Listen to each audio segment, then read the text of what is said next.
Eve. My name is Sophia Botha, and welcome to Botha Rants, the latest edition of Botha Rants. The stream where we go through all the latest political and LGBTQ news of interest, well, at least interest to me. Okay, we'll start off with some parish notices. There will not be a show on Monday. I'm getting my vaccine, yay! And then I've got to do a bit of shopping. So by the time I get home, I'm not going to have time to put the show together and go on air. But there will be a show on Tuesday, mainly because I was thinking about postponing everything until Wednesday. And then I realised Wednesday's the budget. And, well, that's probably going to take up quite a bit of time on Wednesday's show. Well, on on with the show. Let me see if I get the right screen. Yep. Okay, yes, let's start off. So, Britain First, who are sort of a... Well, they are basically far-right terrorists. I mean, they go about with their supposed Christian patrols around the streets of various provincial towns in Britain, and have been banned actually from Luton, the town of Luton, completely. They're not allowed anywhere. I think it's like a 5-mile radius outside of Luton in an inn or something like that. They were banned after one particular notorious supposed Christian patrol, which is basically being abusive towards Muslims while waving a giant crucifix. Anyways, they have said that they're going to relaunch their street activities on the 29th of March, and they don't want it to be a damn squid. Well, here's the thing. I don't think we'll be out of lockdown by March the 29th. So they would actually, if they did attempt their supposed street activities and, whatever they call it, Christian patrols, they would be breaking lockdown restrictions. So, and the other thing is, if they were going to stream it, they're shit out of luck because they're already banned from Facebook. I think they're banned from Twitter. This is from Resisting Hate, which is a far-right, anti-far right activist group. So they were, they'd gone to Delight. Is it? Yeah, D-Live. Sorry, not Delight. D-Live. Which I think was the platform. Baked Alaska, that Nazi troll who was involved with the Capitol riots, he was on there. But they've now been banned from that, so they can't stream on Facebook, they can't stream on YouTube because I think they're banned from there. They can't stream from Twitter. I don't know about Instagram. Well, I would imagine if they're banned from Facebook, they'll be banned from Instagram, as Facebook own Instagram. So, yeah. So they don't. So whatever street activities they, because this is what far right do, isn't it? They hold a big, some sort of protest. It's never a big protest, is it? Well, not in this country at least. And then they post it on Facebook, on some social media platform to whip up more hate. From the bros in America. Get support from the bros in America, I should say.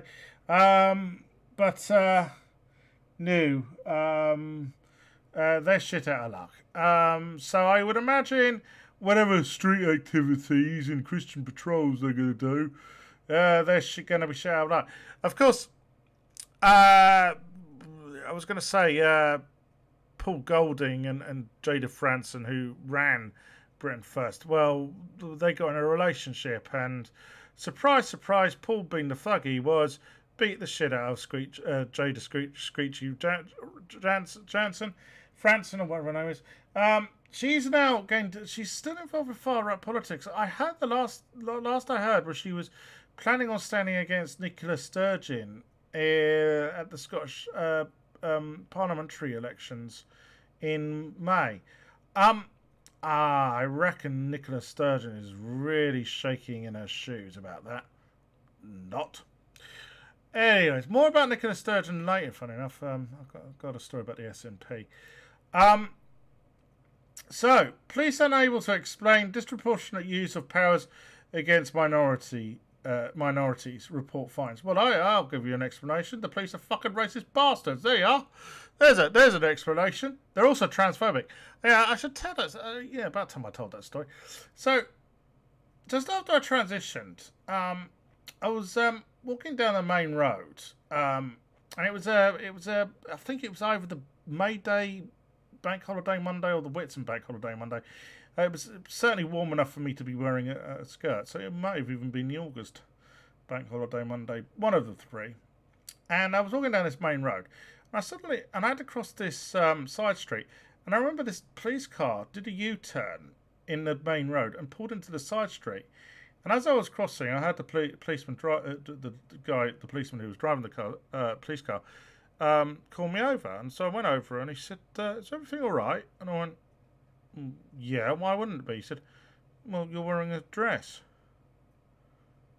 And I went, "Well, I'm a trans woman, and it's warm." Oh, right, okay, yeah. Yeah, well, you don't know. I don't think you have to tell any black person why the police disproportionately be using their powers against minorities. Yeah, this is why we have things like Black Lives Matter for this very reason.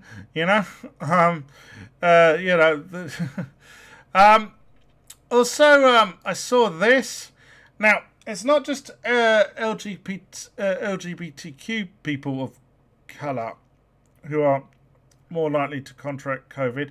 It's generally the BAME community who are. And you know what's going to happen, right? I mean, the statistics bear this out. The statistics bear out that the police are disproportionately picking on people who aren't white. The statistics bear out that COVID-19 has affected people from ethnic minorities, right? But I know what's going to happen. When all this is over and done, when all the COVID over and done with, and various ethnic minorities are going to go, look at the shit our communities have been through with COVID. You're going to have the likes of Julie Hartley Tory and every other fucking conservative fucking talking head go, all lives matter, completely dismissing, what has actually happened. Right? That is what's going to happen, believe me. The other thing which is going to happen is it's already happening. Hate crimes against people of Oriental descent are already on the increase. No thanks to Donald Trump every time he opened his gob about COVID, the China virus. So yeah. Those are two things I definitely think will happen. We don't know why it's COVID has affected ethnic minorities more than white people, but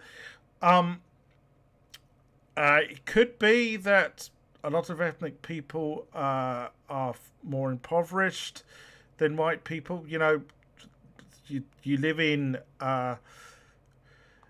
if you live in a lower economic bracket, there has been some research done this. Your conditions aren't going to be as nice, and that makes you more susceptible to disease. Now, that's not me. That's not and that goes for poor white people as well as poor ethnic minorities who are poorer as well. But I don't know why. No one does at the moment. I'm sure some scientists there'll be reports on as to why when all this is over. I saw this. I want my vaccine now. I want my social security check. And my farm subsidy. And where's my COVID relief check? Stop socialism. Here's the thing, right? They're all in favour of what socialism gives them, but call it socialism, and it's it's all commie shit. This is what I've always pointed out, that many people who shout about the evils of socialism are actually the ones who benefit from it the most, and in many respects should benefit from the most. I mean, it's always amazing how GOP politicians manage to get particularly poor white people in the United States to vote against their own self-interests. There has been some serious conditioning going on across the pond, and it's happening here now. I've said this before, that you might remember that Owen Jones got beaten up by a bunch of far right thugs, and the irony I saw in that is that Owen is the person who will probably has done the most to speak up for why they might be lashing out. Lack of opportunities and a lack of education, and so. I just don't think people. A lot of people I know who criticise socialism don't actually know what fucking socialism is. Just as many people I know who rabbit on about how the evils of Marxism haven't actually ever read a fucking word Marx has said. They see when they talk Marx, they suddenly think of the USSR, and haven't actually not realising that actually most of Karl Marx's work was actually on economics, and not actual, the structure of the United Soviet States of Russia. Not at all. If you want to know, Lenin took Marx's took elements of Marx and sort of made him turn it into, what was it, Marxist Leninism, that was it. But anyways, I always say to people, before you criticise Marx, actually go and read him, because you'll find out his economic analysis, particularly on global capitalism, is actually pretty spot on. Anyways, enough of that. All right, so was Liz Cheney ever a conservative? Liz Cheney says that GOP has to stop being a party of white supremacy, and she's basically there are Trumpian ideologues basically basically saying she's not a real conservative. No, what she is not a real fucking fascist. Look, I don't agree with Liz Cheney on just about everything, but I think she realizes the GOP has become, there's a large element of the GOP which has become fascist, and I will give her due. Right, she did support the impeachment of Trump. She doesn't support same-sex marriage, even though her sister is gay. Yeah, her and Mitt Romney, I will at least say they called Trump out. In fact, the article they're referring to there, I will show you, because there is an accompanying video. So let's have a listen to what she has to say.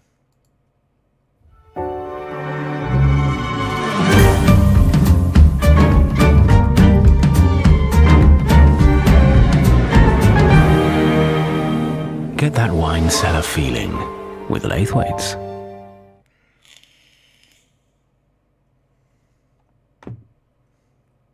Look, I think we're going to have these discussions inside the conference. We have differences of opinion about a whole range of issues, including about this one. And I anticipate and am confident that we will be united as a conference going forward. I think we're going to have these discussions inside the conference. All right, that's not the video. Oh, is it this one? There is a massive criminal investigation underway. There will be a massive criminal investigation of everything that happened on January 6th and in the days before. People will want to know exactly what the president was doing. They will want to know, for example, whether the tweet that he sent out calling Vice President. Yeah, so basically, she's been calling out Donald Trump for possible involved. Well, obviously, he was involved with the Capitol riots. I mean, he fucking basically told them to go and do it. So, you know, and I think she's right on this, and I do applaud her. And the thing is, right, and I'm going to say this for the GOP, right? If they carry down the road they're going down, right? Sure, there's always going to be a hard line, you know, somewhat of a hardline base which will support them, but that base will shrink.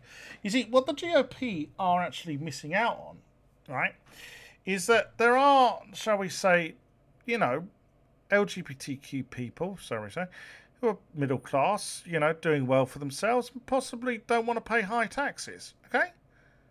Right? But because, like, the Republican Party on the whole is anti-LGBTQ, that's going to frighten them off, right? They're not going to, you know, they'll have no choice but to vote Democrat for, you know, and if they vote GOP, they're just basically putting their head in the oven, and as well as every other LGBTQ person's head in the oven. Yeah, they're missing out by being as extreme as they are from, you know, a great deal of, you know, I'm not just talking about LGBTQ people. There's plenty of women, soccer mums, if you want to say, who possibly are put off voting Republican because they don't support women's rights, you know, such as women's right to choose. So, you know, they are shooting themselves in the foot. I mean, I've spoken to a lot of people in America, and I've said, look, you know, I didn't really like David Cameron when it came to economics, right? You know, the fucking austerity. But I'll give David Cameron his due. He moved the Conservative Party to be a more socially liberal party, right? You know, he supported LGBTQ equality. He supported same-sex marriage, right? He supported women's equality, okay? You know, and I think the Republicans actually could learn a great deal. Now, obviously, you know, I'm a signed-up lefty, and I could sit here and say, go ahead, you know, tell the GOP, go on, become full-on fascist, because we know you deep down you really are. But on the other hand, you know, if they ever got back in power, that would be fucking horrifying, you know? So, you know, it would be nice if the GOP got, you know, more moderate, you know, and I do think they would be better for it. And American democracy would be better for it. Yeah. Have a listen to this. But I can tell you right now that our president, Donald, still has absolute control of the military. So you need to know that, everybody. And I think that's why they keep trying to take him down, hoping they can end that.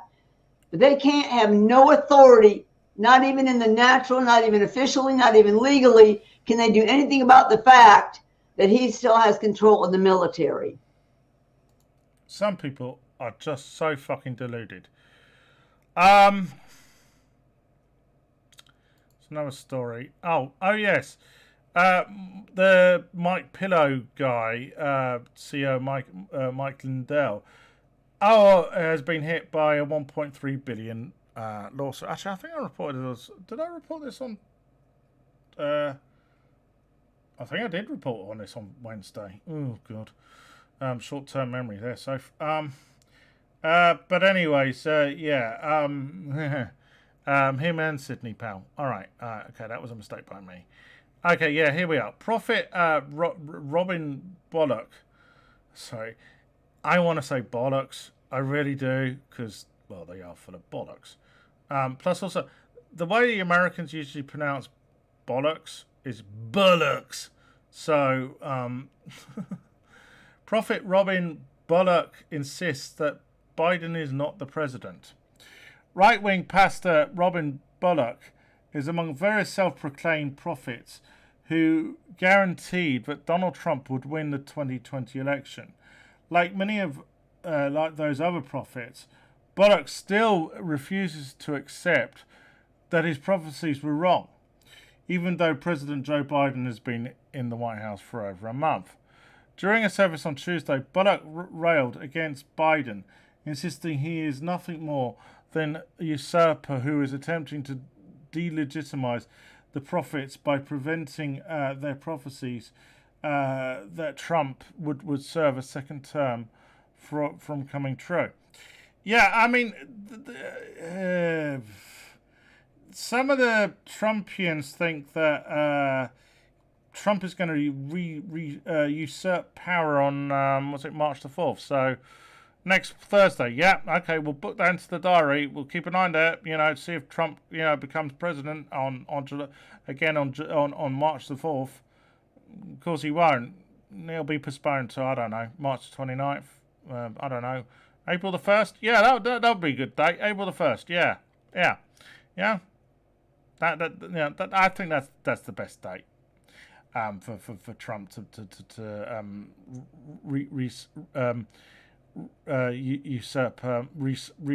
usurp or what the fuck ever, basically take over the White House again. Yeah, April the 1st. Okay. Right. Yes. So, it's CPAC. It's actually kicked off yesterday.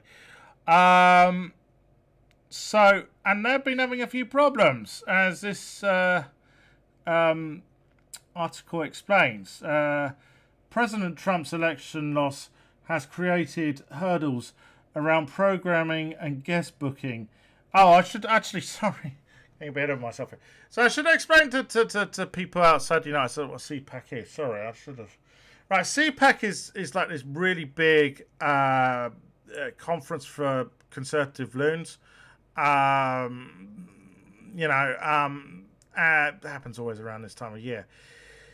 Obviously, various reasons, they're having a few issues this year, which I will get into. So, and I should mention, a few years ago, Nigel Farage actually was at this conference, and there is a video of him basically addressing a hall, and there was like 3 other people in the hall. I mean, this hall was like, had something like I don't know, it's several thousand capacity. And Nigel Farage was addressing, so basically,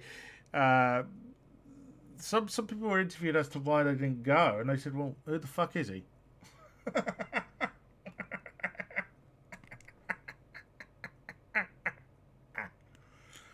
Right, okay, so, where are we? Yeah, okay, right. President Donald Trump's election has created hurdles around programming and guest booking. Stringent COVID-19 guidelines in Maryland have pushed the conference outside of Washington for the first time in nearly 50 years. Previous sponsors aren't yet committed or have decided to forgo sponsorship entirely because of changes to the event's format, or disappointed in the return on their investment last year. And the president that attendees adore so much may not show up to the event at all. Senior Trump advisor Jason Miller said Trump, whose Mar-a-Lago abode is less than 2.5 hours away from the Orlando hotel where the year's conference will occur on May the 25th to the 28th, is not currently scheduled to make an appearance. yeah. But there are other reasons why maybe sponsors have pulled out, which I'm going to get into. So, now, basically, one of the problems Conservatives have, right, is finding ethnic minority Conservatives who are members of ethnic minorities.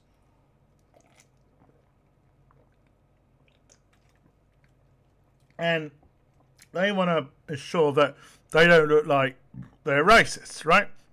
So they got this guy called Young Pharaoh, who's, I don't know if he's a YouTuber, but he's some sort of online commentator.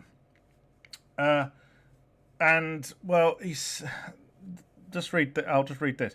Young Pharaoh is an online commentator who has told followers that Judaism is a complete lie and made up for political gain. Said that Jewish people are thieving fake Jews.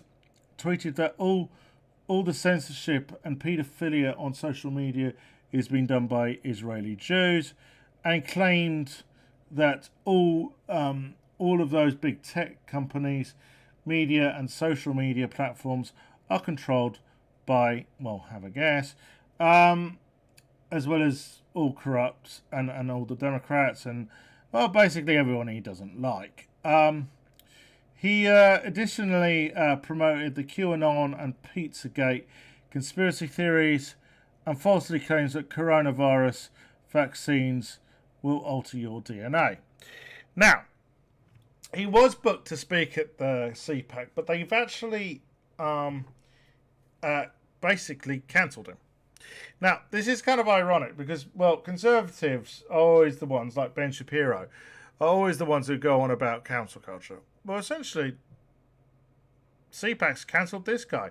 So if anyone goes on about cancel culture at CPAC, right, I'll just say, well, you cancelled Young Pharaoh. Now, as far as I'm concerned, this guy should not be given a platform fucking anywhere. He's a fucking rampant fucking anti-Semite by the sounds of it, right?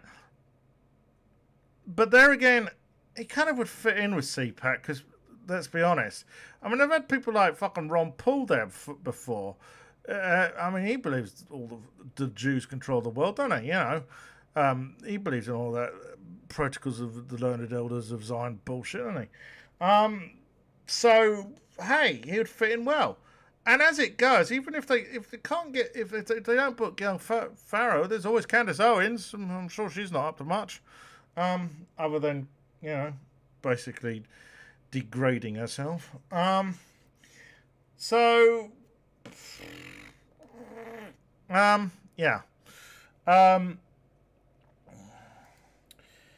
But they do have, well, someone who's obviously been influenced by Marjorie Taylor Greene. Yeah, Marjorie Taylor Greene's been an inspiration. Congressional candidate Angela Stassen King scheduled to speak at CPAC. Now, let me explain why. Well, have a guess. She's one of the QAnon loons. Angela Stassen King, a promoter of the QAnon conspiracy theories, and well, she'll fit in well. Anti-LGBTQ bigotry, yeah, that's another big thing. Is scheduled to speak at the. I mean, you know, they don't want someone, you know, being bigoted towards the Jewish diaspora, but they're quite happy to have someone there who's going to be bigoted towards LGBTQ people. Yeah, as far as I'm concerned, both are wrong, right? You know, you can't help being Jewish, and you can't help being LGBTQ. And I know this because, well, I'm both Jewish and LGBTQ. Fucking hell. I mean, the fucking double standards. Huh? No, you can't be nasty to the Jews, but you can be nasty to LGBTQ people. Well, you should be able to be nasty to either. You shouldn't be able to be just fucking you American conservatives do my fucking head in.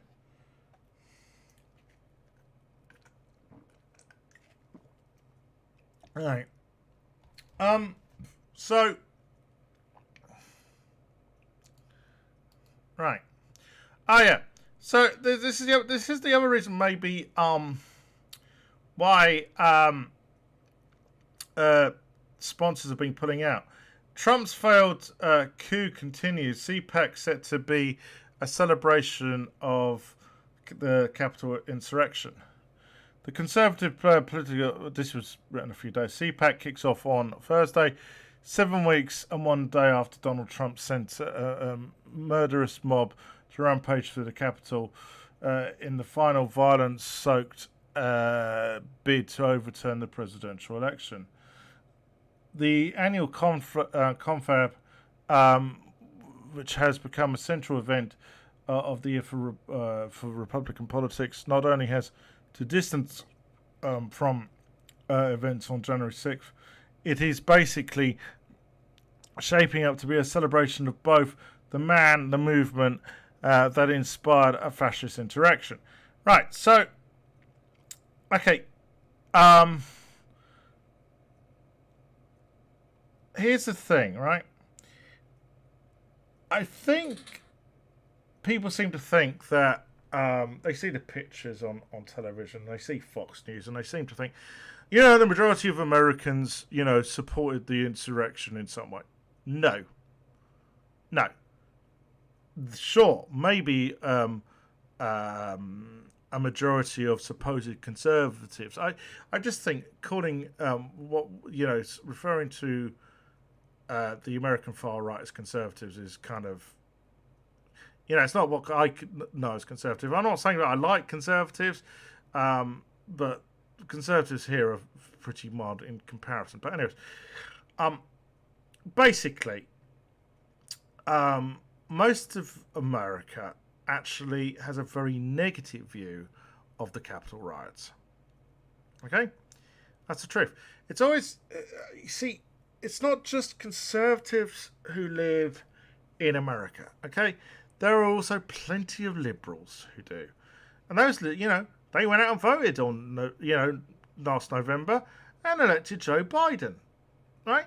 Can we remember this? Okay? Right? That's proof, right? It's a bit like we often talk about the Christian right, and sure, the Christian right are rather loud, granted, but there's also plenty of left-wing people who are practicing Christians. In fact, I know quite a few who are. Now, sure, they all know my opinions on religion, and I have a very dim view of organised religion. But the point is, right, that, we should remember not all Christians are nutty right-wing bigots. Okay, just bear that in mind, right? So it's always distorted, and that's the real sad. It always if you read certain what I'm basically saying is, all these conservatives go on about who wave their guns and try and storm the Capitol and whatever. They're a minority, okay? They are. Now, they've happened to have taken, overall in the United States. Sure, they've taken over the Republican Party, and that's not good, okay? But, as I've previously said, that actually could kill off the Republican Party, right? Because I would imagine, sure, there are some places I can think of where, as I said, there's a hardcore Republican base who will vote Republican no matter what. But there are other places where I think the Republicans could lose ground because, we're talking states where, they need to be a bit more moderate in their message. And all, the Democrats have to do is show, film of the Capitol riots, right? To remind people that, the Republican Party currently is not moderate. The Republican Party is currently fascist. Right. As I said, Dick Cheney, Liz Cheney, and actually talking about Dick Cheney, go and see the film Vice. Very, very, very good. Christian Bale is brilliant in that. Right. So, yeah. The things Conservatives will get their their panties in a bind about. Oh, for fuck's sake. Mr. Potato Head is ditching the binary and going by a new gender-neutral name. The classic kids' toy will be known as plain Potato Head. Moving forward, toy maker Hasbro has confirmed. And this has got Conservatives in a fucking bind. They're having a fucking meltdown about this. Imagine thinking in the middle of a global pandemic, what's really important is dropping the Mr. for Mr. Potato Head and making him gender neutral in case we upset a few wokies. Well, Pierce, mate, you're the one who seems to be getting worked up about it in the middle of a pandemic. I mean, you've actually been doing a good job in holding the government to account. In fact, you're doing a better job in holding the government to account about COVID-19 than fucking Keir Starmer, okay? But, you know, you're wrong about this. You're the one, maybe you should concentrate on COVID-19 and not get so hot and bothered about this. Well, of course Ben Shapiro was going to get in a bind about this. Now, he's trying to be funny here, okay? Now, any child of... Actually, excuse me a minute. I just need to take a sip.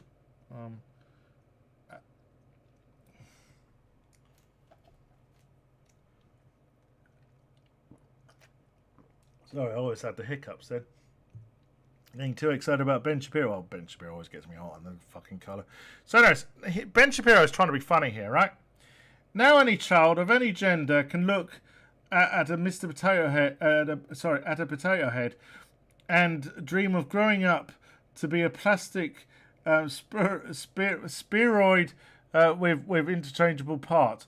Now, what he's meant to be doing there is making a joke about people who gender transition, okay? You're not funny, Ben, mate. You really aren't. Mrs. Potato Head has also been killed off. She will be replaced by an asexual can of Pringles. And then there's Mike Dice. Conservative conspiracy. Right, let me tell you something about Mike Dice it doesn't mention here. He's a pickup artist. The laws of attraction and all that. You remember the film Magnolia where the Tom Cruise character, gives those sort of seminars to men, who can't get girls. That's Mark Dice. Okay. It's time for Republican states to secede. Oh, for fuck's sake! What? Over a potato head? Oh, for fuck's sake!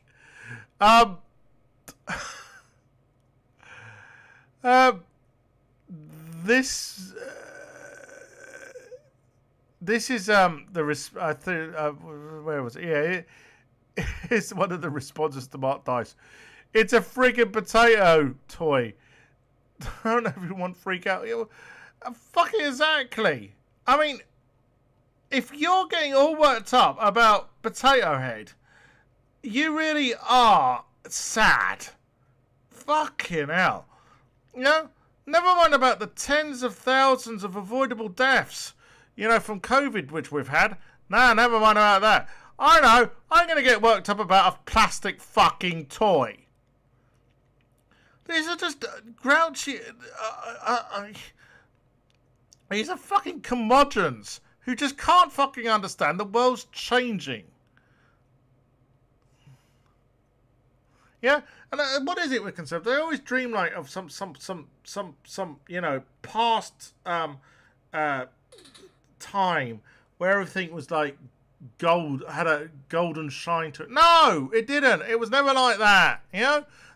Particularly in America, they're always thinking about the 1950s as the golden age. It wasn't if you were a woman. It wasn't if you were LGBTQ. It wasn't if you weren't white and male and heteronormative. No, No, fuck off.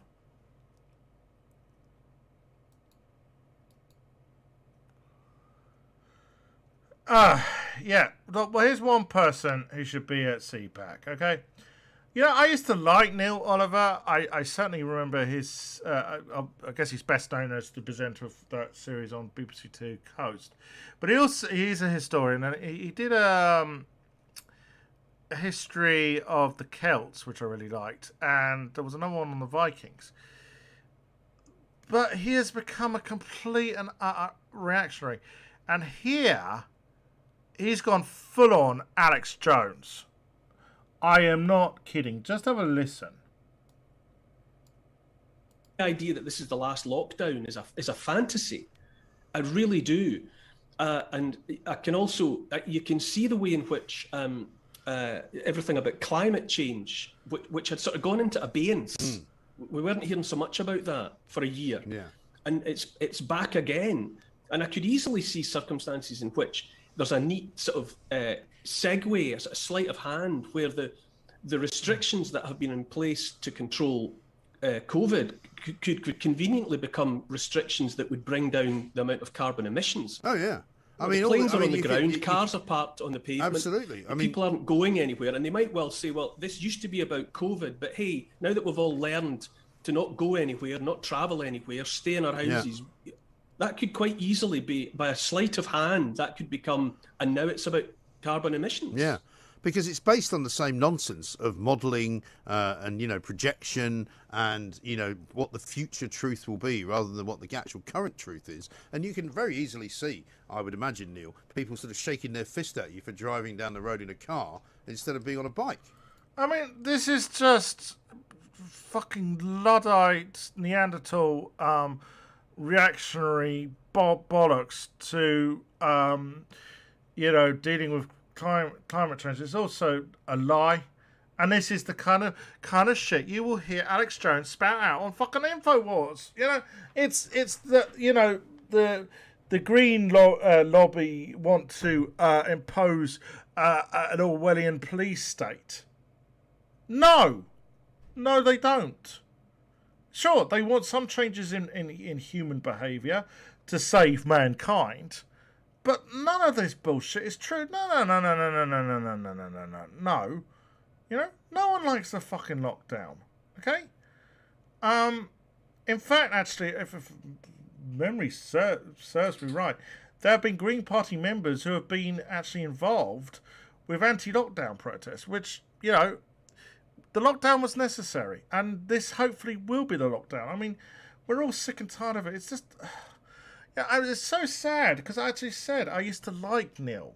But, I mean, it's not just this.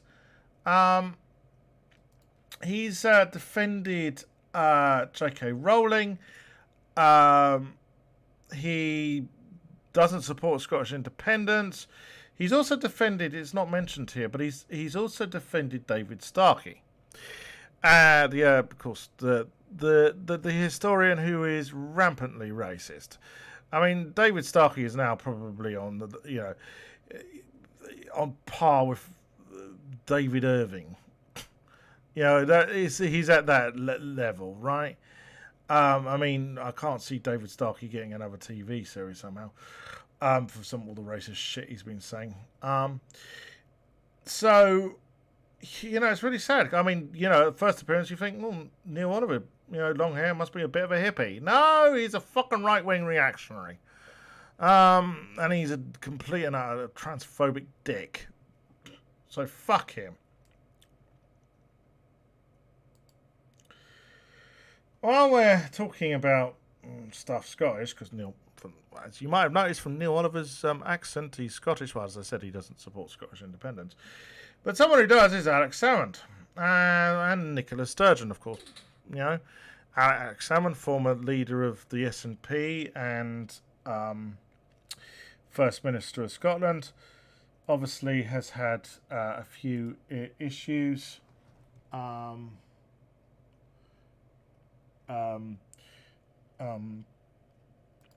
few issues. He was accused of sexual assault. He was found not guilty in court. But now he is saying that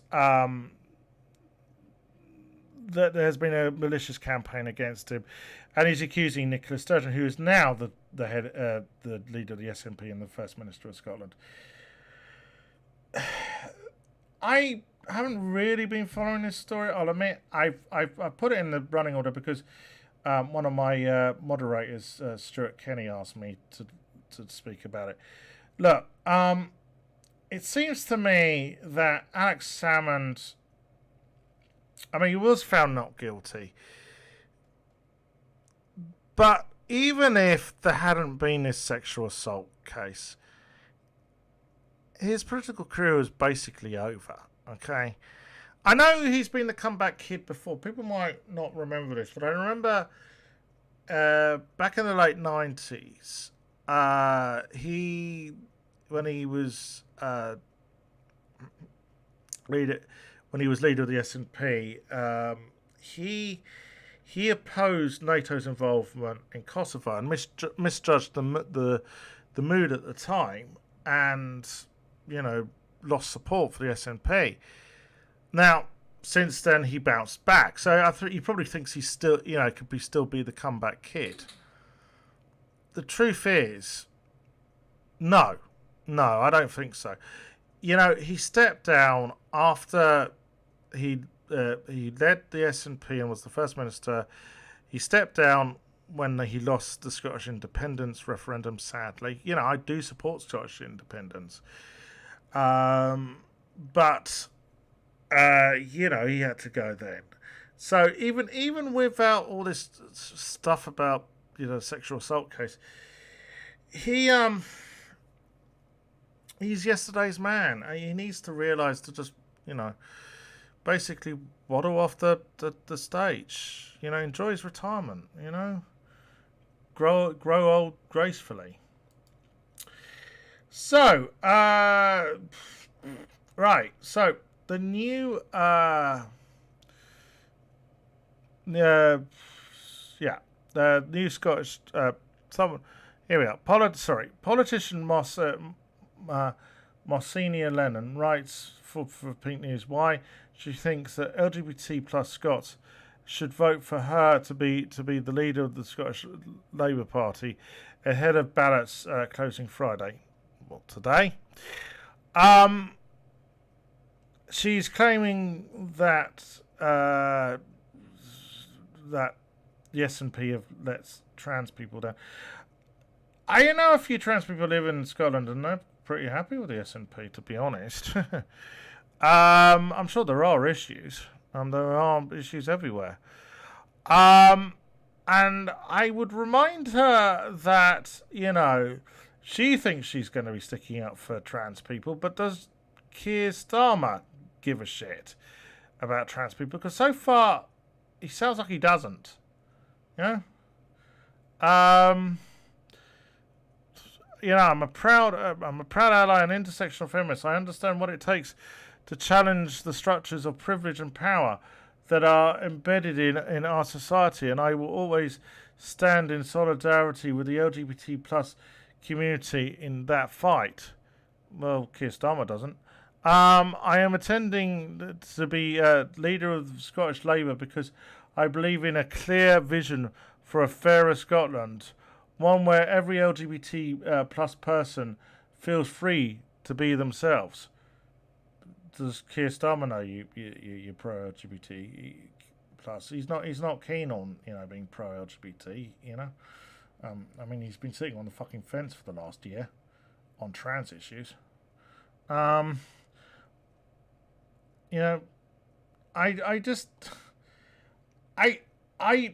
think Scotland is, well, I think Labour are basically dead in Scotland. That's it. Until they learn. And funny enough, weirdly, Keir Starmer seems to be hinting possibly at sort of being a little bit more, shall we say, receptive to the fact that a lot of Scots want independence. I'm not saying that Scottish Labour are suddenly going to become, pro-independence. I don't think so somehow.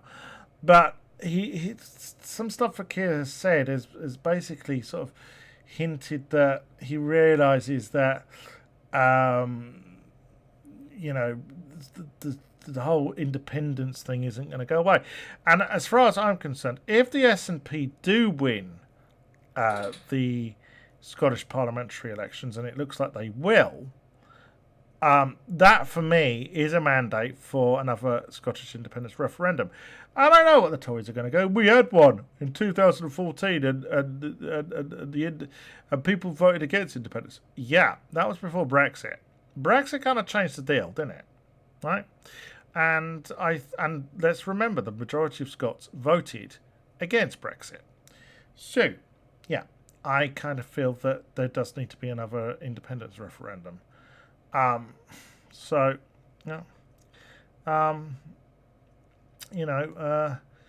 see. Oh yes, interesting article by Owen Jones. Now, he says here, a government that is able to get away with avoidable deaths, tens of thousands of its own citizens, can get away with anything. In the coming months, the days will become lighter and warmer, and the population that has been through the most severe national emergency since the Second World War will be freer. Playgrounds will fill with laughter, children, with laughing children, sorry. Rounds will be bought in pubs, and friends will hug. Yeah. That reminds me. Actually, I'll get to that in later. Hold on. Friends will hug. As for the before times coming roaring back, the relief will fuse with desire to scrub the nightmare away from our collective conscience and leave it to the history books and future Netflix dramas to unpack. It should not be either or, an embrace of our belated returned freedoms should not lead to a failure to hold our rulers to account. COVID-19 represents a chain of reaction of crises, a public health crisis which triggered an economic crisis and in turn a social crisis. What beckons now is a democratic crisis, the failure to hold the government to account for its catastrophic handling of a pandemic and its abdication of the most sacred responsibility to protect the people from harm. Once the seal is breached, how does accountability, without which there is no functioning democracy, survive? What possible scandal will ever be grave enough to warrant far-reaching political consequences? Well, yeah, a good question as to why aren't the government being held to account? I mean, whose job is it to hold the government to account, other than the press, which generally is Tory, so it ain't going to. Who else's job is it to hold the government to account? Oh yeah, it's Keir Starmer and Labour's job. Yes, it's my favourite part of the show. Shit on Starmer. Yes, well, we're going to shit on him tonight.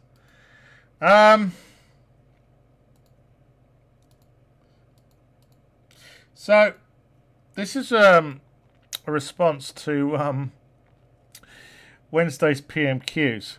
There wasn't much to say about today's PMQs. There wasn't. I watched it, and the Starmer was as useless as always, which is quite concerning, as the UK has one of the worst COVID death rates in the world. Yep, 22 billion appears to have vanished into the pockets of Tory pals. Yep, as frontline staff were left to wear bin bags. Yep. So where is the opposition? That's a good fucking question. Well, to start with, there was a huge row at Liverpool with figures on the left accusing the party trying to keep Corbyn endorsed candidate Anna Rothery off the ballot, taking up valuable headspace. In the chamber today, Keir Starmer seemed to be reaching out to Tory backbenchers and their disdain for tax hikes, rather than make any meaningful inroads into the government's handling of the pandemic. He wants to rise disaffected Tories to land blows for him. Sorry. Yeah. Now let me explain what that's about. Actually, I got this in the wrong order. So let me play you this first. So this is from the BBC Politics Live show on Wednesday. Just listen. Any tax rises at all as the Labour Party right now? In the budget next week, we don't want to see tax rises. This is not the time to do that. OK, well, what happens if, as some speculation suggests, and some sources suggested to me, that the government is intent on raising corporation tax for the biggest businesses, and there's also a suggestion that they might introduce a windfall tax on some of the companies, perhaps supermarkets, who've done very well in some areas during the pandemic because people have been shopping online. Are you suggesting we'll get to a position where actually the Labour Party would vote against the Conservative Party wanting to put taxes up on business or introduce a windfall tax to help pay for the cost of COVID? Let's see what the government put out in the budget next week rather than talking about hypotheticals. But that's the logical... I mean, you've just said it's not time for tax rises, so the implication of that is that Labour would vote against a Conservative government introducing taxes on business to help pay for all the things that you want, like, you know, extra money for kids to catch up. As I say, let's see what the government put out in their budget next week. My point is that what the government... Right. So essentially, even before... the rumour is that Rishi Sunak is going to announce an increase in corporation tax at next week's budget. And Labour are already saying they're going to oppose it. Labour are going to oppose a rise... Oh, excuse me. Sorry, I wasn't meant to stop that. A rise in corporation tax.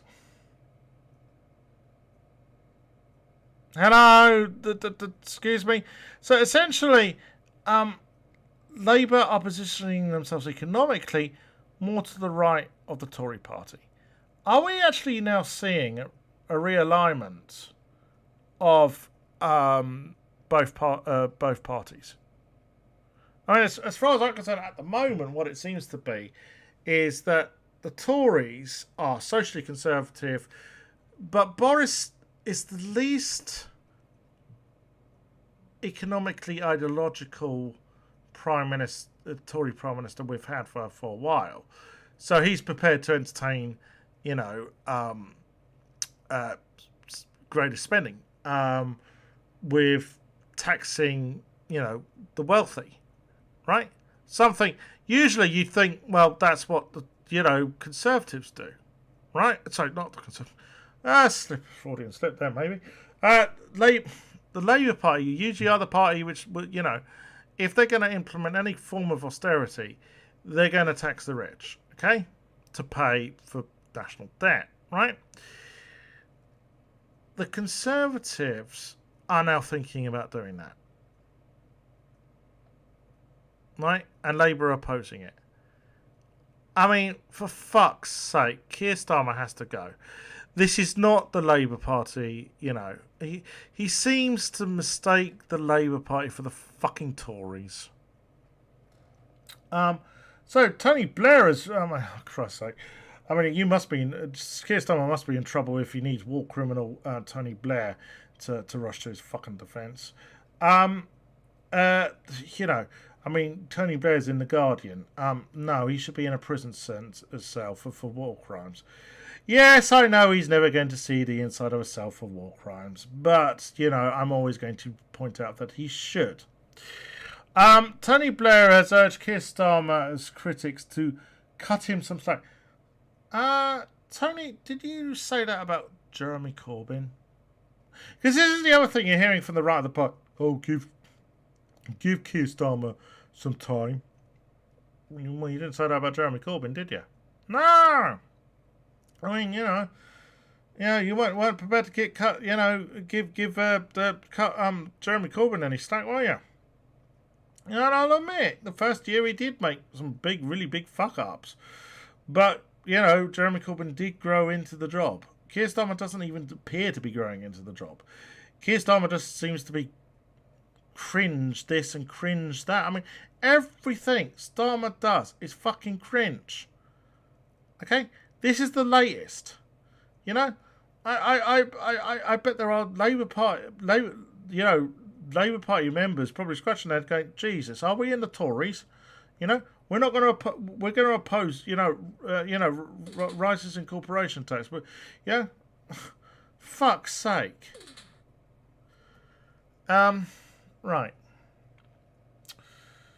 So there is somebody. Oh yes. Oh yeah. Oh, right. Okay. I need to get onto this. Hold on. Right. Yeah. Here. So there is. I'll give Piers Morgan his credit where credit's due. Here's him holding Matt Hancock, trying to have the health secretary to account. Something which Keir Starmer hasn't been doing. Remember, Keir Starmer said that he shouldn't be sacked, even though he has acted unlawfully. Serious issues to discuss. We got some good and some not so good stuff to discuss. By the way, he's always stuck in that fucking cupboard. Is that where his wife sends him when she's had enough of his shit?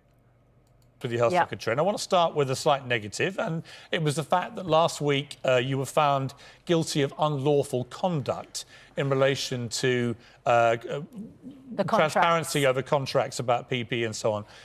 You haven't apologised for unlawful conduct, which seems an extraordinary position for a cabinet minister to take. Why haven't you? Well, no, I won't apologise, because to apologise would imply that I do something differently. Because you're an arrogant Tory scumbag. And given the choices that we were faced with in April and May, when there were very, very serious problems with access to PPE, and some people were going without, and the team were working so hard to have taken some of the team off those life-saving work in order to complete the paperwork on time instead of just over a fortnight late, that would have been wrong. I understand that, but you were found guilty of unlawful conduct. And it seems to me a strange situation where a cabinet minister representing a government is found guilty of unlawful conduct, but sees there's nothing to apologise for. I mean, surely, if you've broken the law, you should just say, look, I'm sorry I broke the law, but you seem... Yeah, you should say, sorry, I fucked up. But the thing is, he didn't fuck up as such, did he? He deliberately, and let's be honest here, he deliberately lined the pockets of his his business chums. Yeah, that's the truth. Determined not to do that. Well, the reason is because if I were given my time again, and if I was given the choice between doing work that saved lives or filing the paperwork at exactly the right date, I would have done the same, and so would you, Piers. Everybody would have done the same. Yeah, he would always try and see, basically make sure his mates are all right, cushy and whatever, Hang on, I think you could do both, can't you? I mean, surely you could try and get PPE, which we were chronically short of, and you can also ensure that your department doesn't break the law. I mean, why are the two things incompatible?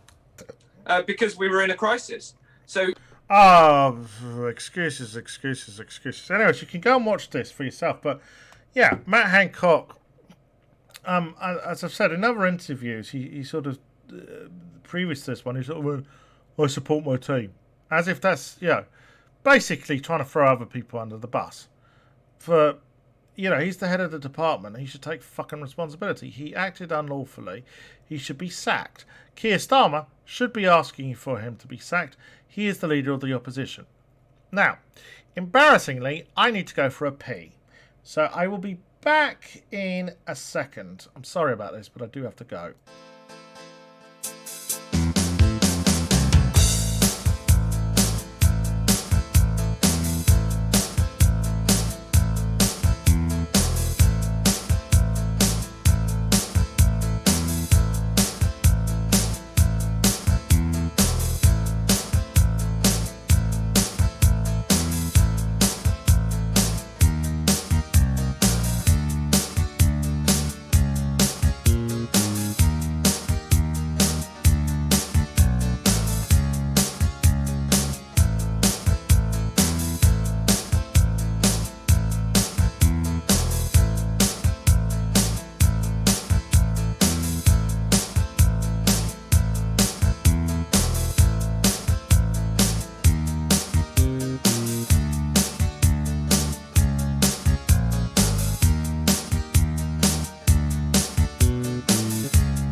Right, sorry about that. I had to call of nature.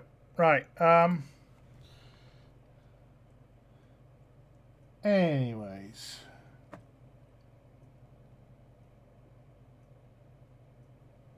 Sword. Someone spelled sword in chat. Yeah, very clever. Haha. Don't know why you're saying sword. Or writing it, sorry. So, this is a really good article, actually, I found. Keir Starmer has broken the Labour Party in under a year. Yeah. So, here's just a few things they've listed, right? We have seen the fury from the Kashmiri population. Yeah, people don't remember that Keir Starmer basically changed Labour's foreign policy on Kashmir to basically side with the Indian government in bombing the shit out of Kashmir, which would probably contravene various human rights. And Keir Starmer used to be a human rights lawyer. The disabled community, which we'll get to, the trans community, don't I fucking know it, an appalling undemocratic removal of democracy in Scottish Labour. Yeah, to probably explain this, basically the leader of the, I mentioned before that there was someone who wrote for the Pink News who was running to be leader of Scottish Labour. She's replacing a guy who resigned, but essentially, did he jump before he was going to be pushed? Is kind of the issue, because a few days before, a big donor said basically said they'd donate to Labour if they got rid of the leader of Scottish Labour, because he was on the left. So there's that question, okay? We have seen compulsive lying almost as a default setting. The fury of Black Lives Matter movement towards us. A decision to back landlords demanding interest on rents people cannot remotely now afford. Yeah, in fact, actually, here's a little thing. That actually puts Starmer to the right of Joe Biden. Right? Before, it's Biden, supports there being a rent and mortgage holiday. Right. So, yeah. Cannot now afford. A backtrack on environmental issues, a key launch of direction without any actual policies or substance. Yeah. Yeah. Like last week's speech. Or at all apart from being unashamedly pro-business. Oh, no wonder they're not. They're going to be possibly opposing a rising corporation tax. Reneging on the mandate elected on repledges, ignoring our own legal advice to pay out to people, some of whom are alleged perpetrators in the Labour leak scandal. Yep. Hired an independent panel personally selected by Starmer to investigate, only for them to permanently delay it while changing what they can investigate. Fucking hell. Completely alienated our core vote, the young renters, minority communities, young professionals, the working classes, Welsh voters, Scottish voters, Northern Irish voters, and the English voters, etc. Starmer demanded schools reopen against scientific and medical advice, the wishes of the teachers and teachers' trade unions, and of course he doesn't support, the teachers' trade unions considering strike action, fucking Tory scab, and the majority of the public. Just recently, within the same conversation, Starmer called for millions of people suffering with various conditions to be criminalised for cannabis possession. He said that the man probably most responsible for the worst death rate death rate of COVID in the world, and who illegally corruptly sold off our ability to respond while privatising the NHS even further, should not resign. Yeah, that's a reference to Matt Hancock.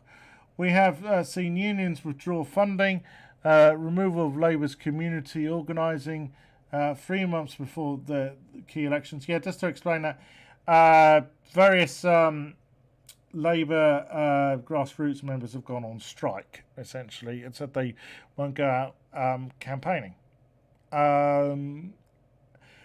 This is to do with the left-wing purge which is going on in Labour.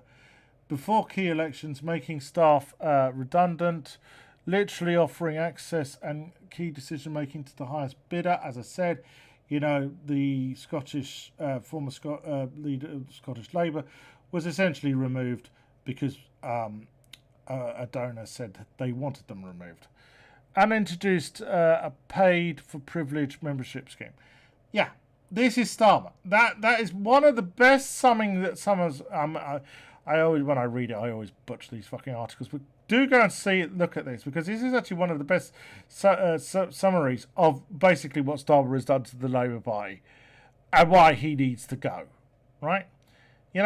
Owen Jones is right. The longer the government is not held to account, the worse it's going to get. And Starmer is not holding the government to account.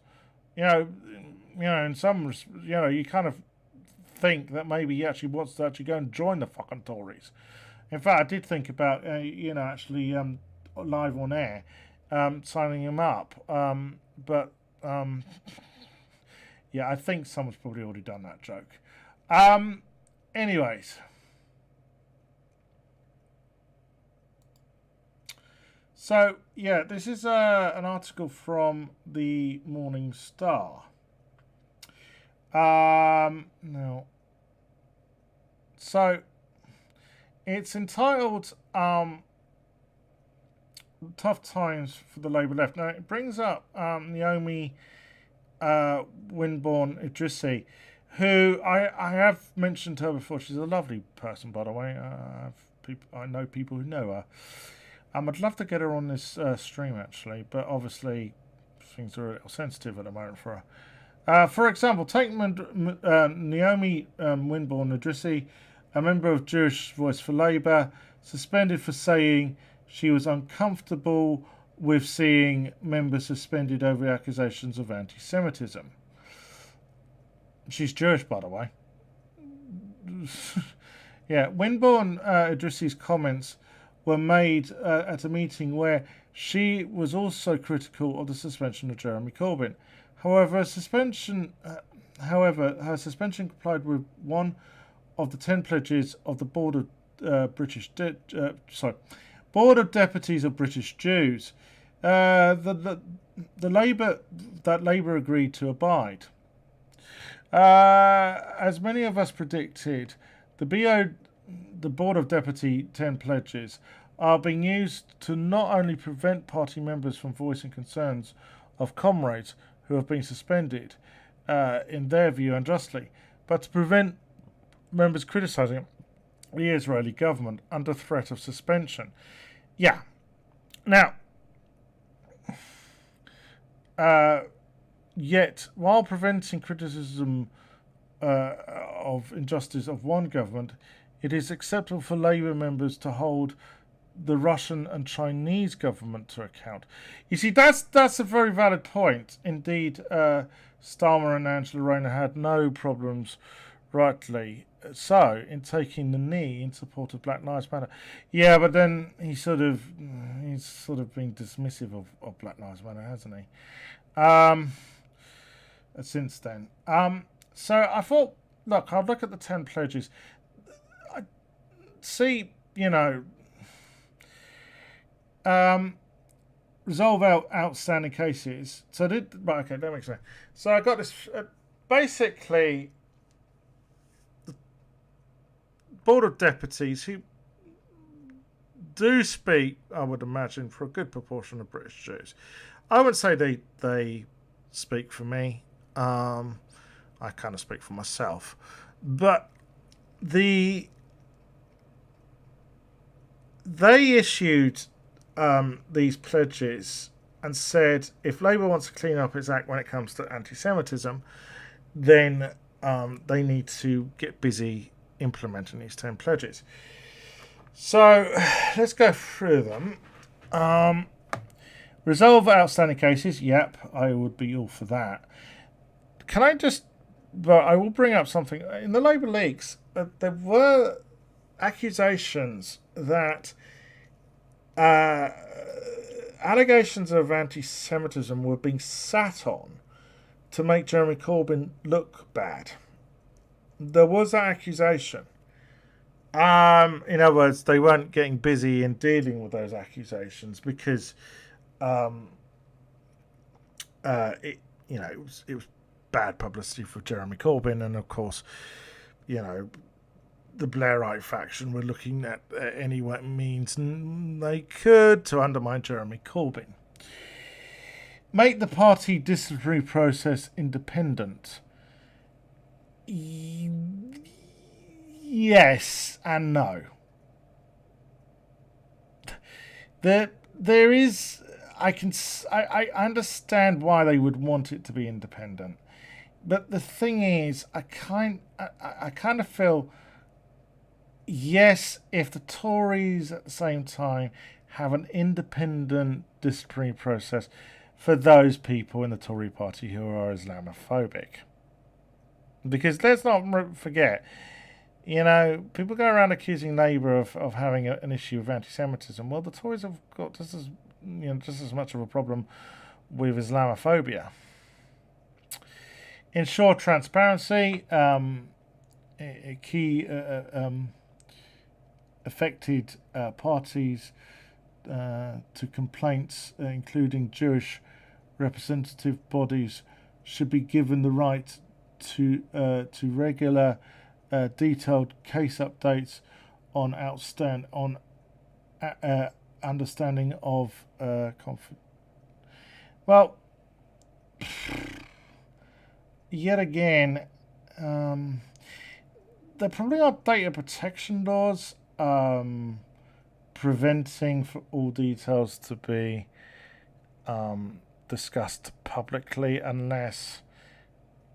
Well, obviously, when it comes to disciplinary action, the actual... from what I know... Actually, I'm uncertain whether... I'll be honest, I'm going to be honest once. I'm uncertain as to how transparent it can be. The actual disciplinary hearings, from what I remember, are closed. So when it comes to whether to suspend somebody. Prevent readmittance of prominent offenders. I mean, this is where it names Jackie Walker and Ken Livingstone. Jackie, well, I don't know. I doubt she's tried to reapply to join. Of course, I interviewed Jackie Walker, back in November. It's on my channel under the chats playlist. She's not anti-Semitic. Right. Ken Livingstone, a little bit of a different matter. I really wish Ken Livingstone had an open his gob that day. He was historically incorrect as well.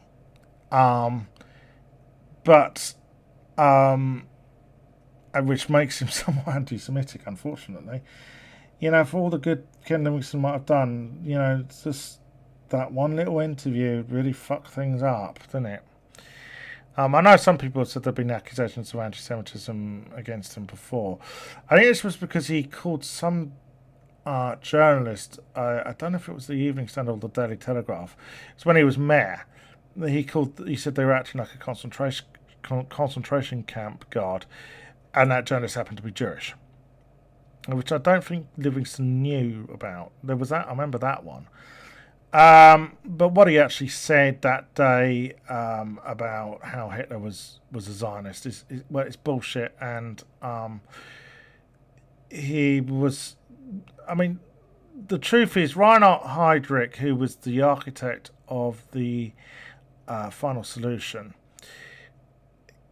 before the final solution, the Nazis did look at trying to purchase Madagascar, and they wanted to send exile all Jews there. But that was not possible, largely to do with the fact there was a fucking war on, and I think Madagascar at the time was it a French colony, or was it British? I can't remember, one of the two, so they weren't going to give it up, were they?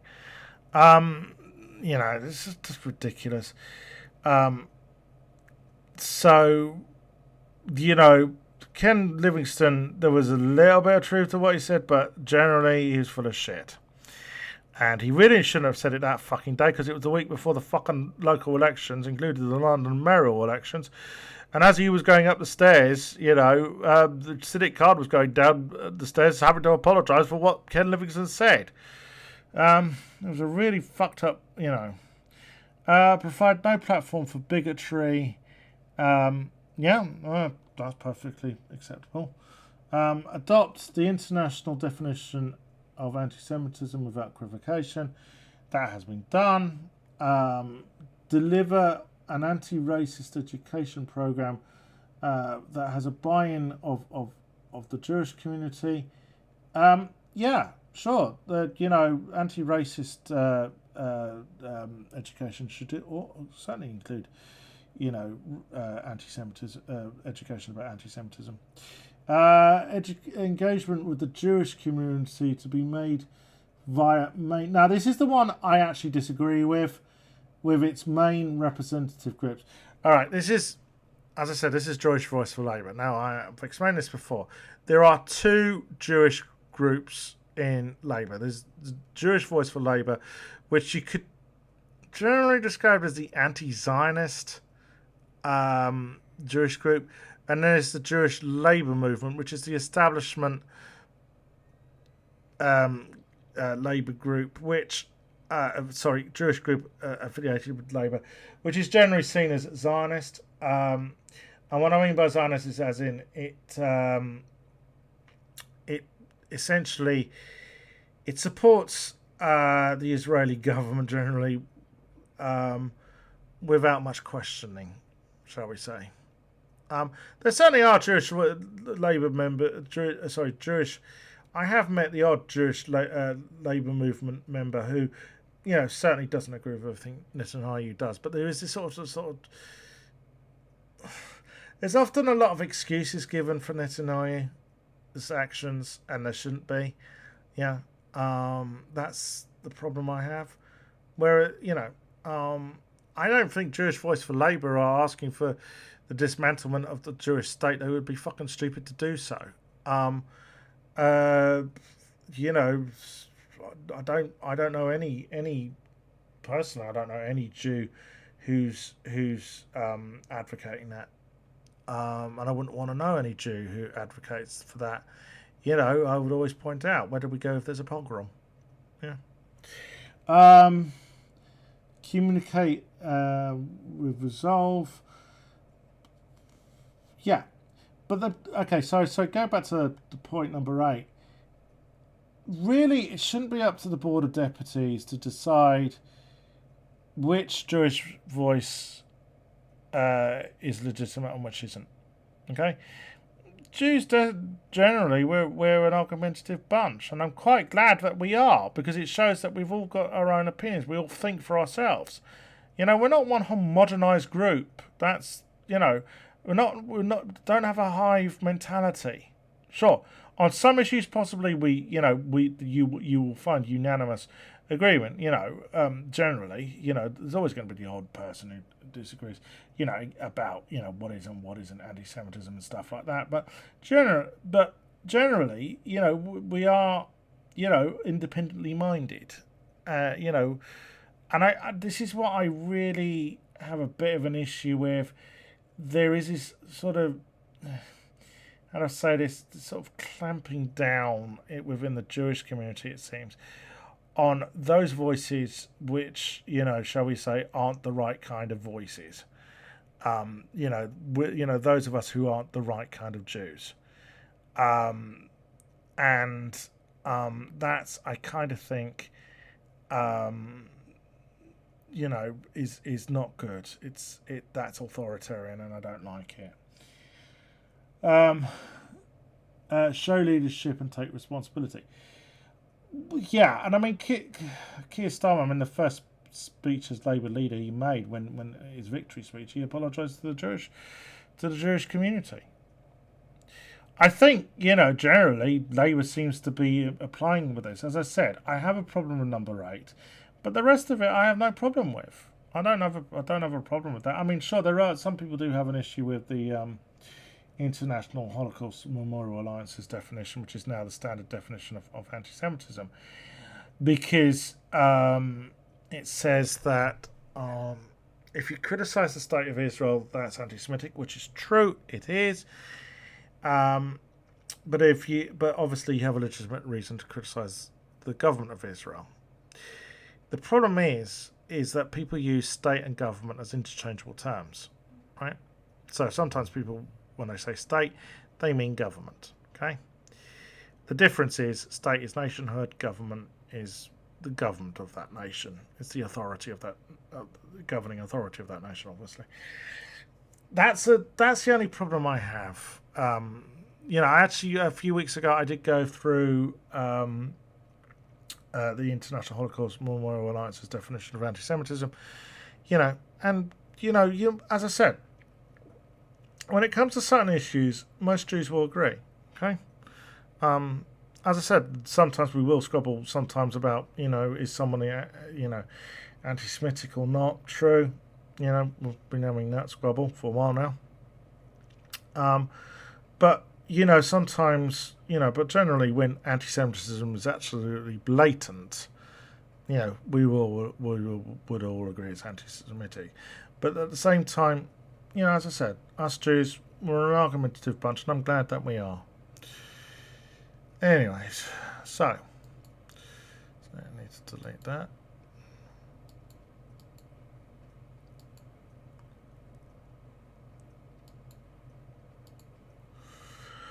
Now, talking of anti-Semitism, Lisa Nandy, of course, is a front bench spokesperson under Keir Starmer, is now being investigated for anti-Semitism.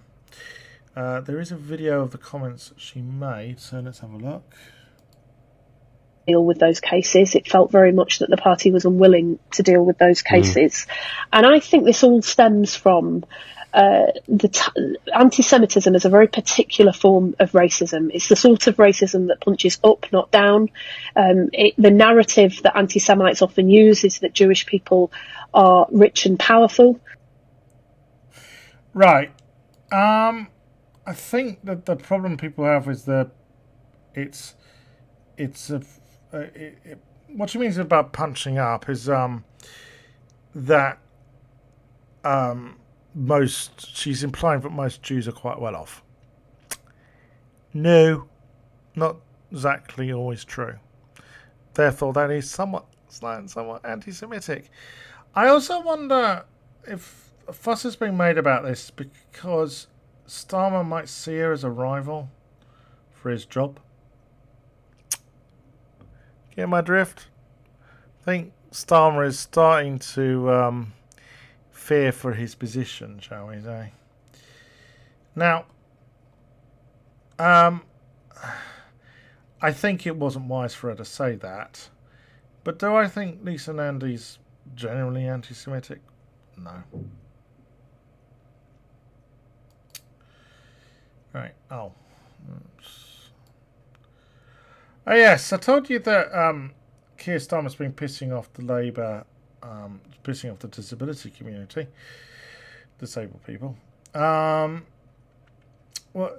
okay. Let me explain. I've read this. Essentially, the Keir Starmer's shadow disabilities minister has been doing a road, what she calls a road show, talking to disabled people around the country, which basically adds up to Zoom meetings with disability activists in various regions. And a lot of people are seeming to think that she's just going through the motions. It's like, yeah, we've listened to disabled people, but we're not going to do fuck all. It's I guess another word is paying lip service the right term. Basically, Labour don't really give a shit at the moment, which is really sad, but not surprising. Particularly when you think that Rachel Reeves is in the shadow cabinet. Of course, she refused to serve under Jeremy Corbyn, and Jeremy Corbyn is the one is probably the Labour leader who has spoken up for the disabled people the most in my lifetime.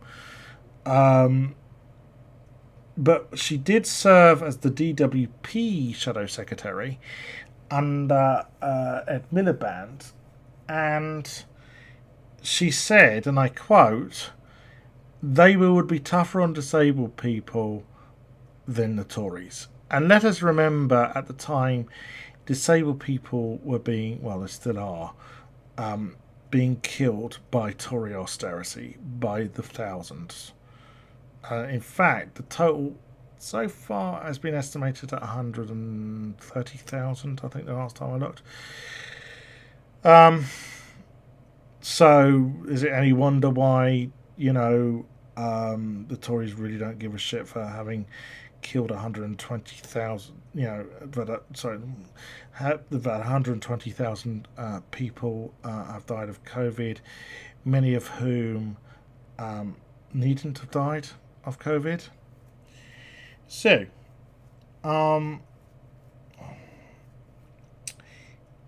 I just think it's a sad state of affairs. No one is really speaking up for disabled people at the moment, it seems. And obviously next Wednesday is the budget.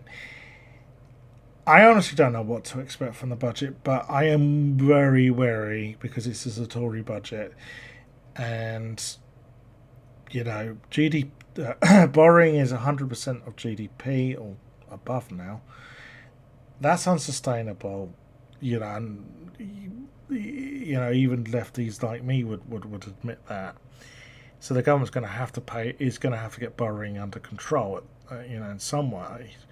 Yes, they can raise taxes on the rich, but we're talking about the Tories here. And generally, as we found out after the financial crisis, the Tories made disabled people pay for that. So, are disabled people in the line of fire again? And if they are, I don't think Labour is going to be speaking up for them. And that is very, very scary, particularly for someone like myself. Right.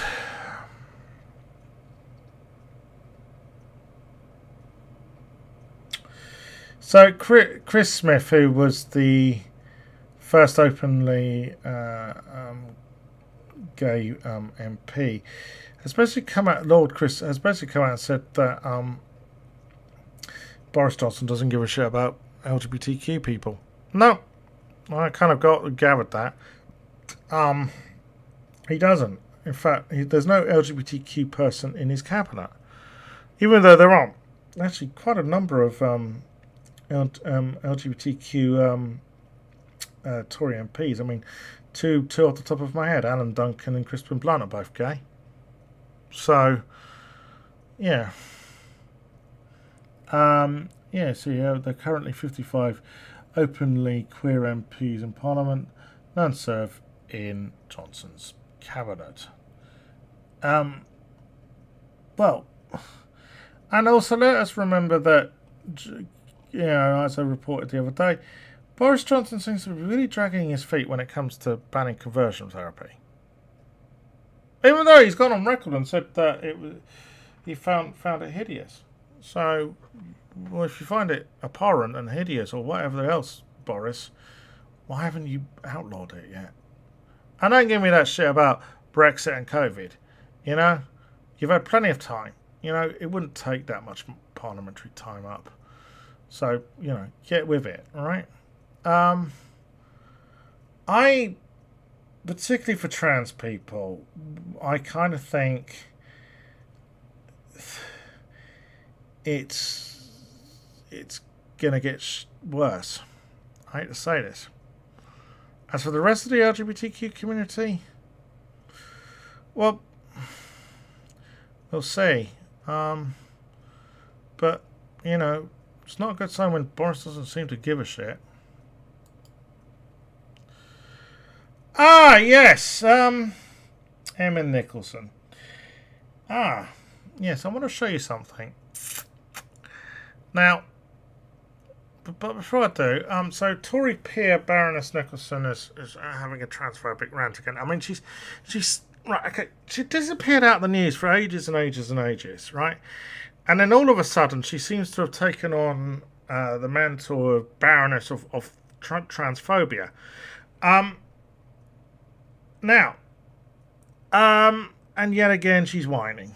I really don't give a shit about what she's whining about. I'm just giving the fact that the implication is she's being transphobic. And, well, I've got a bit of a skeleton in my closet. Let me show you. Yeah, I've met her on more than one occasion. I met her when she was, it was after, because she used to be a Tory MP, and she defected to the Liberal Democrats in the 1990s. And I met her 3 times. This is the last time I met her, and that was a photo I took. I'm not going to explain why and how I met her and whatever else, but what I'm going to say is I met her 3 times. I had lunch with her on one occasion, dinner with her on another occasion, and this was during the 2001 election campaign, and I happened to work for that organisation there, so that's why she was there. And I actually remember the first time I met her, it was dinner, and I've actually got witnesses there. It was less than 200 metres from where I'm sitting now. And this is when she was campaigning to be an MEP, to get elected as an MEP. And I remember she was rather abrupt and rude towards me for being disabled, which was a bit of a surprise because she's actually deaf. So you kind of think she would be a bit more fucking sensitive. Now, I know some people say, how do we know you took that photo? Well, you're just going to have to take my word for it, okay? Yes, I did have a photo with me standing next to her, but I am not going to show that it is me pre-transition. Funny enough, when I reminded her of this photo and told her, you know, you once had lunch with me and before I transitioned, she blocked me on Twitter. Yeah, I never really liked her, to be honest. And of course, she's defected back to the Tories since then, and now, basically trying to make a name of herself to get fucking attention by being a transphobic hag. So that's about it. I can't stand her. As far as I'm concerned, she's a white, cis-normative white, privileged, peer of the realm who is shitting on people who aren't, shall we say, on a very oppressed and marginalised group. So fuck her, that's basically it. She's being a cunt, and I really wish I had never fucking met her. Even though she did thank me for the photos I took. Anyways, oh yes, another vegan being a dick. As I'm going to say before, I'm no Piers Morgan. I don't spit my dummy out just because Greggs are selling it, a new vegan fucking product. Thinking that this is a nefarious way of turning us all into vegans. Personally, I do think that we could do with eating a lot less meat for environmental reasons. but I am not, going to advocate becoming a vegan. Or even a vegetarian. Personally, I can't for various health reasons. Like I'm allergic to nuts. Anyways. So this person was comparing animal rights to coming out as LGBT. What the fuck? Notorious vegan TikTok creator That Vegan Teacher has been banned for multiple community guidelines violations over her controversial content. The news broke That Vegan Teacher, real name KD Karen, I don't want to butcher, Dykmeyer, I think, Diekmeyer, something like that, sorry, was removed from TikTok on Tuesday, last Tuesday, after users noticed that her profile read, "This account has been banned to multiple due to," I think that's meant to be was due to multiple guideline violations. Diekmeyer had over 1.7 million followers on the platform, where she shared her polarizing views on veganism. In one infamous That Vegan Teacher video, she declared that coming out as vegan rights activist is more special than to come out as a member of the LGBT. No, it's not. No. Coming out, here's the thing, right? Sometimes vegans want to know why they're so hated, right? It's because of people like Joey Carbstrong shoving it down everyone else's throat when they don't. You see, I know some people say to me, "Oh, you got nothing against LGBTQ people protesting." LGBTQ people are protesting, not to be victimized, persecuted, and killed, right? Joey Carbstrong, is protesting because he used to be a gang member in Melbourne. And basically, he got thrown in prison, as often happens with this kind of lifestyle. But rather than finding God, which is what a lot of sort of people coming out of that lifestyle, do, and getting religion, he found veganism and he's been shoving it down our throats ever since. And he's just a real arsehole about it. He just is. He's like really, really, really militant, okay? And I was going to show a video, but it's quite long and I didn't want to really show it. Basically, he sets like a stall up in the middle of a shopping centre with monitors of slaughterhouse footage. Which, look, if you wanted to do that in book a hall or a cinema and do that, fine. I don't have a problem with that. But I kind of feel like when there's kids about, no. Okay, that's distressing to kids. They're not going to understand. I do think that people should know where they get their food from. Don't get me wrong. I do think that people should visit a slaughterhouse and then decide, do they want to eat meat? I mean, I was subjected to where my food came from at a quite early age, because part of the South African culture is hunting and fishing. And, well, it was fishing where I lived. And, when I was 5 years old, there is a photo somewhere of me holding up a shark, which had been fished. We ate it, right? I know where our food comes from. But the thing is, don't do it to kids, okay? I'm still sounding like one of those people I've often criticized. What about the kids? No, I just think, look, as I've said, I don't believe in censorship. Right? If he wants to, as I said, if he wants to show that sort of stuff, fine. There are places to show it, okay? It would be like me standing in the middle of the street going, fuck, shit, bollocks, wank, and cunt. I would expect to, be asked to move along and shut up, okay? Whereas, obviously this is my own space and I do it here, okay? So,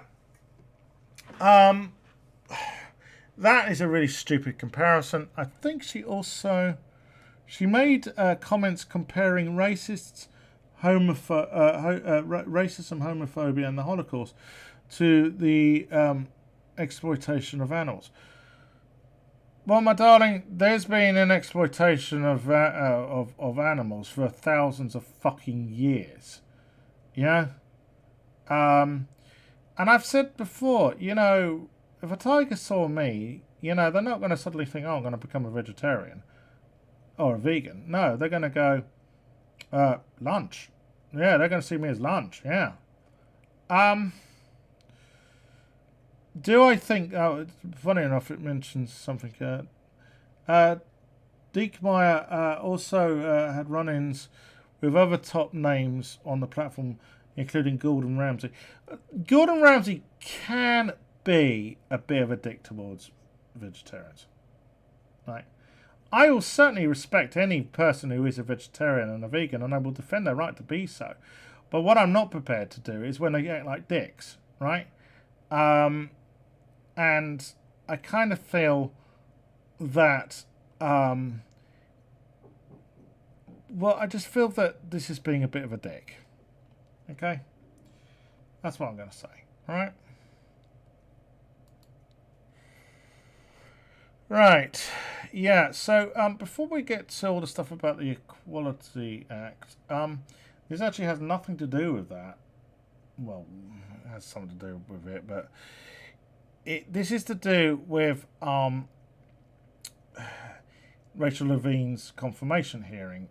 She is a trans woman. She's a medical doctor. She used to be the chief medical officer in the state of Pennsylvania, did a really good job. Biden has appointed her deputy health secretary. And, well, Rand Paul basically had a rant comparing gender confirmation surgery with genital mutilation. I guess he's comparing it to circumcision, isn't he? I thought Rand Paul was a libertarian.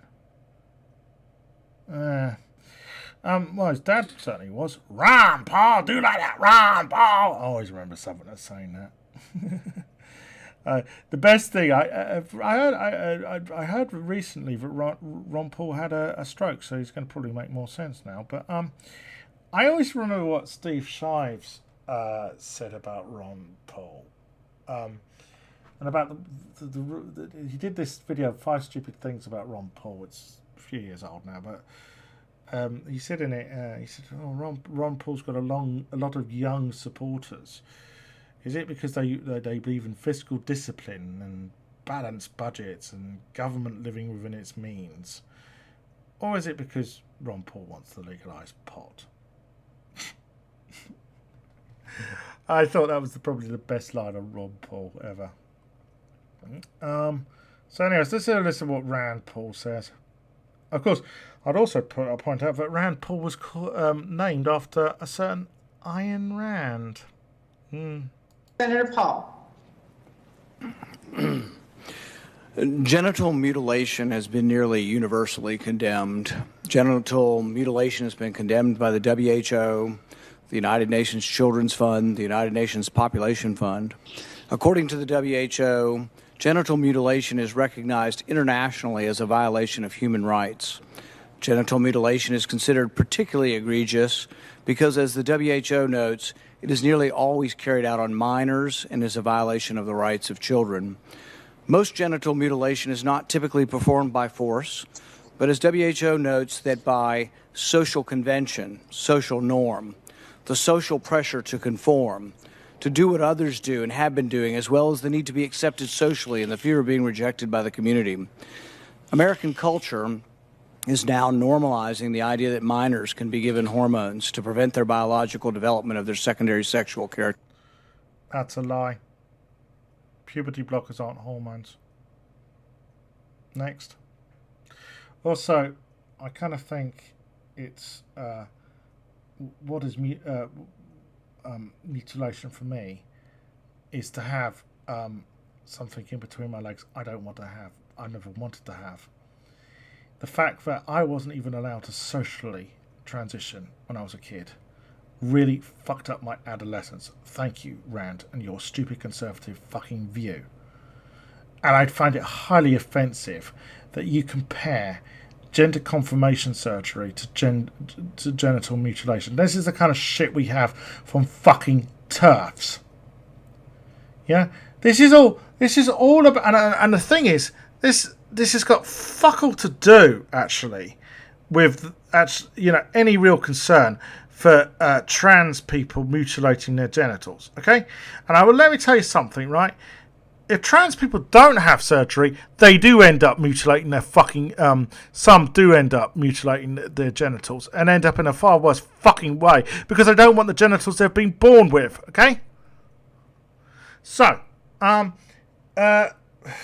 this has nothing to do with any fucking concern for the children, as Rand Paul would like to do. You know, fucking typical cheap, using children as a fucking shield for his own fucking bigotry. No, what this is, right, is because, Biden's okay with the LGBTQ, equality agenda. Fucking Republicans are now going after, trans people, right? Particularly trans people, because there's less legal protections against trans people than there are for lesbians and gays. Okay, that's why. Okay. Now, I just find it sick. It's absolutely fucking sick. I mean, we know Rand Paul's a dickhead, anyways. I mean, there's always been questions about. I mean, he's supposedly Dr. Rand Paul, but there's always been questions whether he actually got a legitimate medical license. Stuff like that. Fuck you, you transphobic bigot. I got bad news for homophobic and transphobic bigoted GOP members of Congress. More Americans identify as LGBT plus than ever before. More Americans than ever identify as LGBT plus. Well, there's progress for you. I'm prepared to do so publicly. With 1 in 6 members of Generation Z considering themselves as something other than straight. Yep, that's progress. Because I know what one conservative always says. If the more LGBTQ people there are, the less people are going to, have babies. I've said this before. Test tube babies, for artificial insemination, this sort of stuff, Don't need to be heterosexual anymore to bring up children, or have them. No. And there's plenty of gay couples, loving gay couples, or at least one, one member of a couple who's trans, who will bring up a kid, in a loving, loving household. So, an estimated 5.6% of American adults identify as LGBTQ plus. Right, I'm just trying to work out at the top of my head. So, the population of America last time I looked was about 320 million, wasn't it? So that's about 16 million. Yeah, something like that. Yeah, that's quite big. Yeah, as I said, this is progress, and this is certainly something not the GOP want to hear.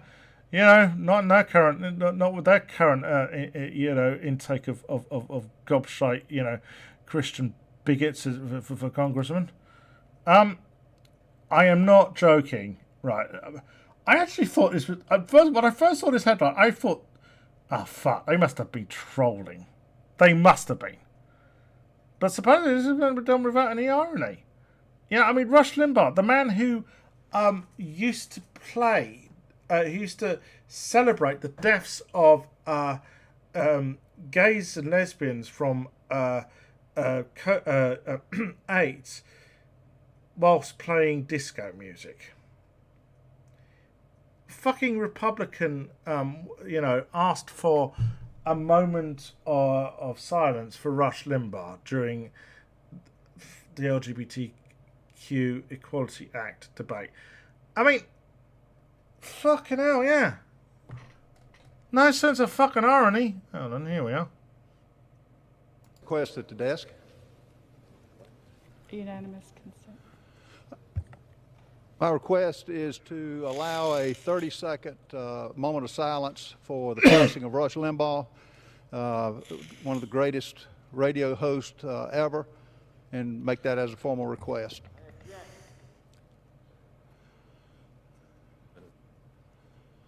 The chair cannot entertain the gentleman's request. The chair can recognize the gentleman's debate time. Madam Speaker, I have a... yeah. But, I mean, it seemed to be done in I mean, I guess he could have been fucking trolling. And not actually sound like he was. Yeah, I mean, Rush Limbaugh was a big... And also, while we're at it, of course, he wasn't too fond of trans people either, old Rush. In fact, he wasn't that old. He was only 70 when he died. It's not old these days. You know, that's because he didn't believe in, all those, scientific studies which link, cancer, smoking with cancer, did he? Yeah, just like Ayn Rand. Anyways, fucking stupid. Right. So GOP lawmaker is drawing condemnation for saying in a House speech that God detests LGBTQ people. Right. Okay. So God is meant to be all loving, isn't he? Or them, or whoever, right? Well, if he's all loving, then he loves LGBTQ people. Okay? So how can he detest, we're always told by Christians, oh, God's all loving. Well, then he loves LGBTQ people. End of. But apparently, no, because this guy believes in the word, that some old crusty book is the word of his, supposed sky daddy, and it says that, LGBTQ people are bad. Which is really just a front for his own fucking bigotry, let's be honest. There is a video, hold on. I think these are people condemning him. I was recognized. Thank you, Mr. Speaker. I yield 3 minutes to the gentleman from Florida, Mr. Stubbe. Gentleman from Florida. Thank you, Mr. Speaker. Unlike most speeches you'll hear on this floor today, I'm going to start with the truth. Deuteronomy 22:5 states, "A woman must not wear men's clothing, nor a man wear women's clothing, for the Lord your God detests anyone who does this." Now, this verse isn't concerned about clothing styles, but with people determining their own sexual identities. It's not clothing or personal style that offends God, but rather the use of one's appearance to act out or take on a sexual... How do you know if God's offended? Do you have a hotline to him, Is it like Biden, who's got, like Kennedy had a hotline to Khrushchev, Do you have a phone, beside your lectern there, Hi, God. No, I don't fucking think so. Oh, but, he tells you that in church. I tell you what, mate, if you're hearing voices in your head, that's a sign of schizophrenia. Get some help. Sexual identity different from the one biologically assigned by God at birth. In his wisdom, God intentionally made each individual uniquely either male or female. When men or women claim to be able to choose their own sexual identity, they are making a statement that God did not know what he was doing when he created them. Because God doesn't fucking exist. I'm going to quote directly from Dr. Tony Evans' commentary Bible on this passage of Scripture. Men and women equally share in bearing the image of God, but he has designed them to be distinct from and complementary toward one another.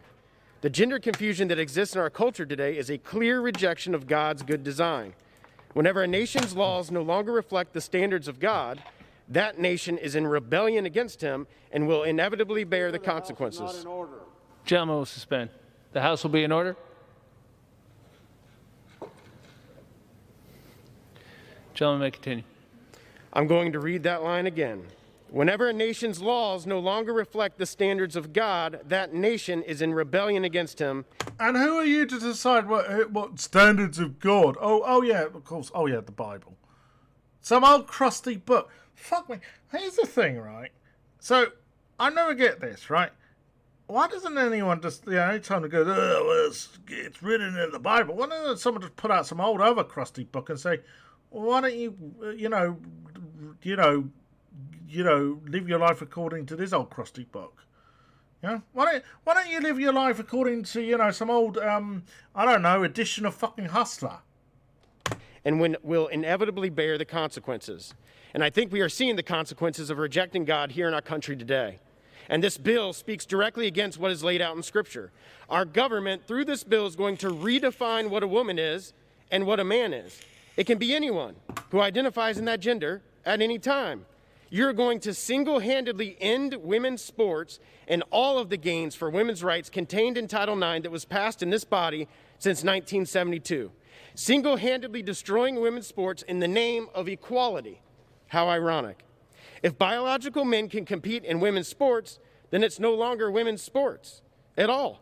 We might as well just have one sports team per event, and women, transgender men, transgender men can all compete against each other. How is that for equality? If biological differences didn't matter, we would never have created and funded separate teams for men and women. We know science supports the idea that there are performance differences between biological men and women in competitive sports. And it's just common sense to the vast majority of Americans, just not common sense to this Democratic majority. In Connecticut, 3 high school female track runners have had to file a lawsuit because their Title IX protections were violated by biological male athletes competing against them. They had no choice but to file suit after they were forced to compete against in all sports categories, but I don't have near the time. Gentleman from New York. Mr. Stubbe, what any religious tradition ascribes as God's will is no concern of this Congress. No, because there's meant to be a separation of church and state. Yeah. Thank you for reminding him of that. And now yield 1 minute to the gentlelady from Massachusetts, Ms. Clark. Members are advised to address their comments to the chair. The gentleman from Massachusetts is recognized. Thank you. A few years ago at a town hall in my district, a young student asked me, what is Congress going to do to protect trans people like me? He bravely stood before an auditorium of neighbors and told me he was terrified by the bigotry and discrimination against him and his LGBTQ plus community. Yeah, they are. A lot of LGBTQ people in America are scared. You see, relatively, where I live, I'm pretty okay. I've been spat on in the past. That's about it. But generally, sure, I get, I do get transphobia, but it's light. I've never been seriously assaulted yet. Yeah, but there are many people in America who run the risk of literally being killed every day when they step out, of their house. Members. I have heard these fears expressed by my own non-binary child, and their fears are not misplaced. Our LGBTQ neighbors face discrimination in healthcare, housing, education, and employment.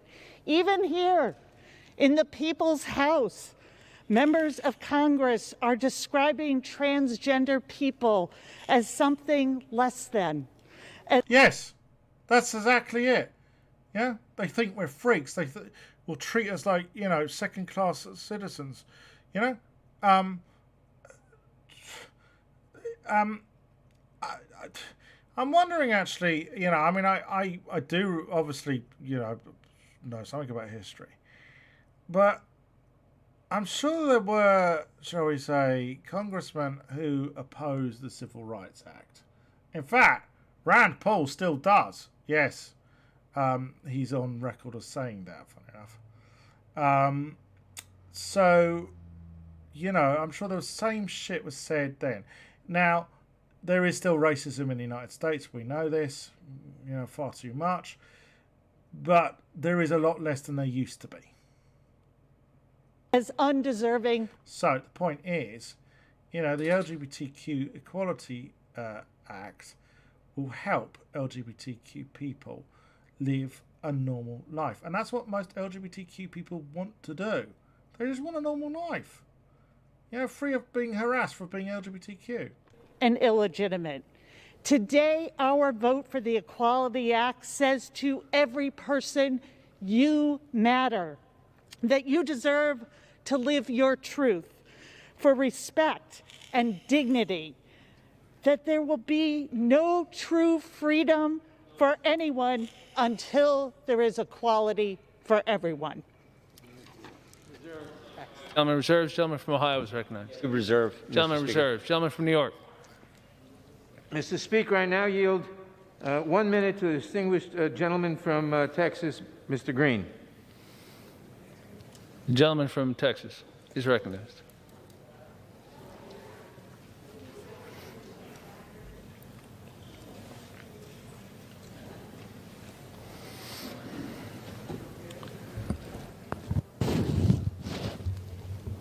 And still I rise, Mr. Speaker. You used God to enslave my foreparents. You used God to segregate me. Yeah, good point. Very good point. Christian religion was used as an excuse. Biblical scripture and all that was used as an excuse for slavery. It's true to say that there were some Christians who eventually became enlightened. I think of the Quakers who turned against the whole idea of slavery. That's true. I'm not denying. I'm not saying every Christian supported slavery in its day. No. But what I am saying is that Christian dogma was used as a means of as an excuse for slavery. In school, you used God to put me in the back of the bus. Yeah.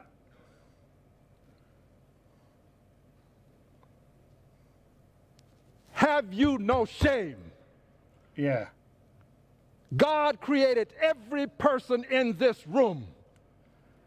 Are you saying that? Well, I don't agree with that. I'm an atheist, but this at least this is what I'm saying. There are people on the left who, whose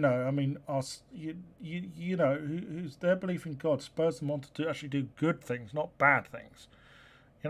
And when you have a situation like that, who am I to sort of have a go at them for it? God made a mistake. This is not about God, it's about men who choose to discriminate. I think God made a mistake in creating Republicans. Against other people because they have the power to do so. My record will not show that I voted against Mr. Cicilline having his rights. My record will show that when I had the opportunity to deliver liberty... Gentleman's time has expired. Right. That's a really good speech. I like that.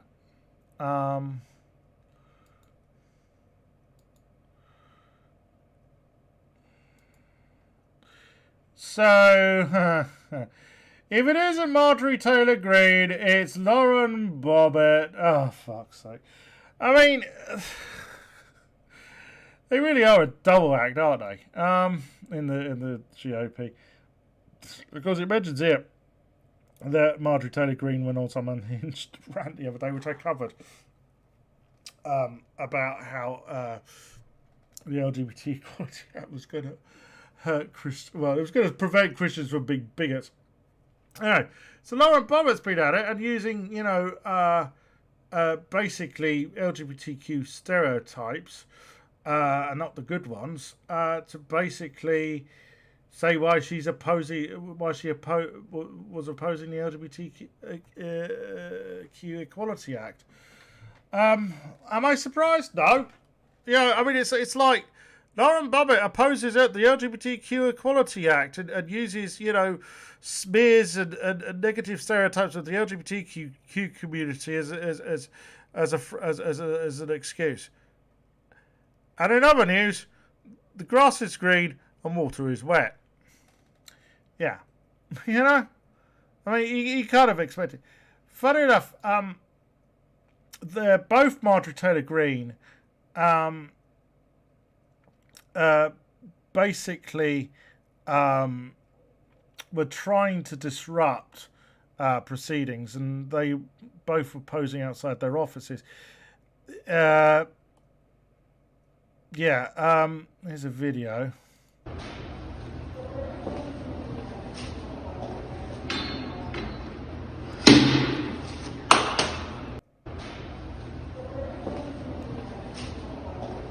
Quite sure what's going on. Hold on. Our neighbour tried to block the Equality Act because she believes in prohibiting discrimination against trans Americans. It's disgusting and immoral. Yeah, it is disgusting. And we know. So after insurrectionist Republican Marjorie Taylor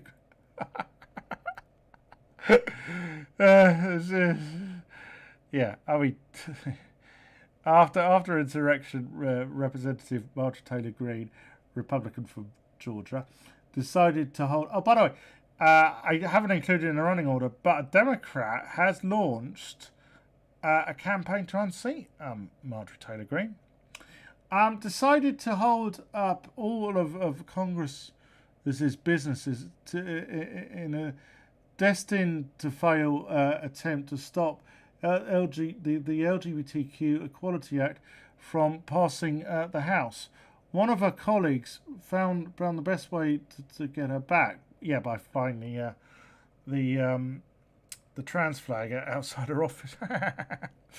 But Greene got even more deranged by hanging a hateful sign in response. Insulted the congressman's child. I think this is just the Congress. No, this wasn't the same congressman. I guess this congressman's. Hold on. Yeah, Representative Mary Newman put up a transgender flag in the hall from Greene's office so that she'd see it every day. Greene, who is best known for her support for bizarre conspiracy theories like the false idea that Hillary Clinton and Tom Hanks are running a cannibalistic child sex trafficking ring that Donald Trump was secretly trying to take down, which is always flawed in the fact that one of Donald Trump's best friends was Jeffrey Epstein. He's also really opposed to LGBTQ rights. Well, we know this. She called the Equality Act disgusting, immoral, and evil. And yesterday, she even tried to shut down Congress, forcing everyone to vote to keep it open, just to prevent debate on the You see, exactly. She doesn't even want to. All these far right people. They always tell you they're pro free speech, right? And yet they're always trying to shut down debate, aren't they? The landmark LGBTQ civil rights bill, and delivered a long bigoted speech on the House floor attacking transgender people. Representative Newman is a supporter of LGBTQ rights, and her office is near Greene's, so she put up a transgender flag outside her office. Thought we'd put up our transgender flag so she can look at it every time she opens her door. Newman tweeted with a video putting up the trans flag. Greene, who was nothing better to do with her time because the House voted to strip her of her committee assignments, due in part to her supporting the assassination of Nancy Pelosi, who's the Speaker, of course, put up a hateful sign in response, said, "There are two genders, male and female. Trust the science." It's funny how all these Christian bigots, right, they don't like science when they're basically, when it comes to evolution, right, then they're anti-science. But when they reckon science backs up their arguments, and believe me, science doesn't. Science recognises there are more than two genders in this world. Then they want to use it, isn't it? Bit inconsistent there. Oh, fuck's sake! Sorry, pressed the wrong button there.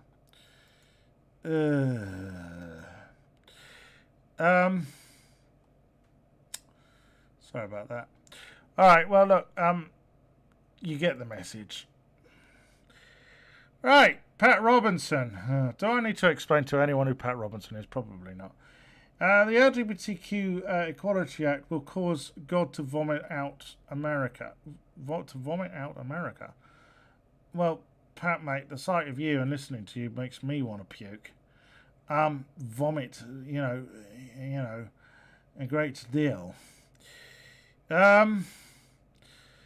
Oh, of course he was going to fucking oppose it. I mean, he's a Christian fucking bigot.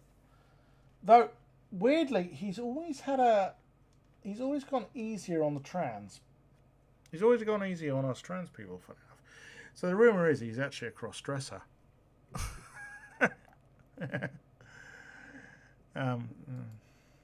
But despite Marjorie Taylor Greene's antics and Lauren Bobbin's antics and whatever else, the LGBTQ civil rights legislation passes the House of Representatives.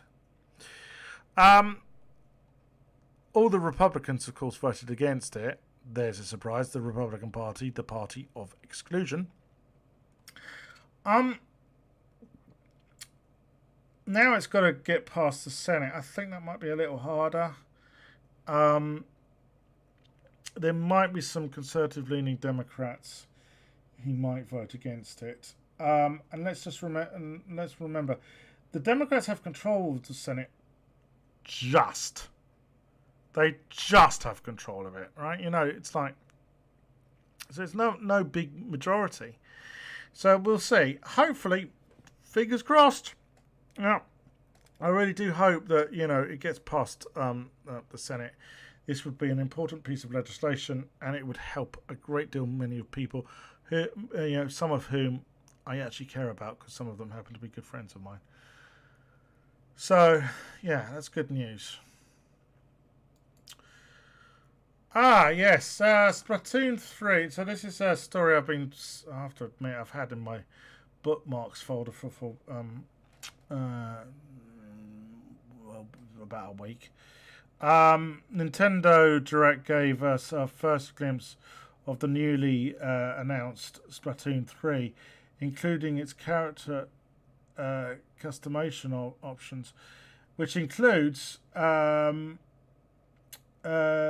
ditching the gender binary, which is really, that's good to hear. That certainly shows progress.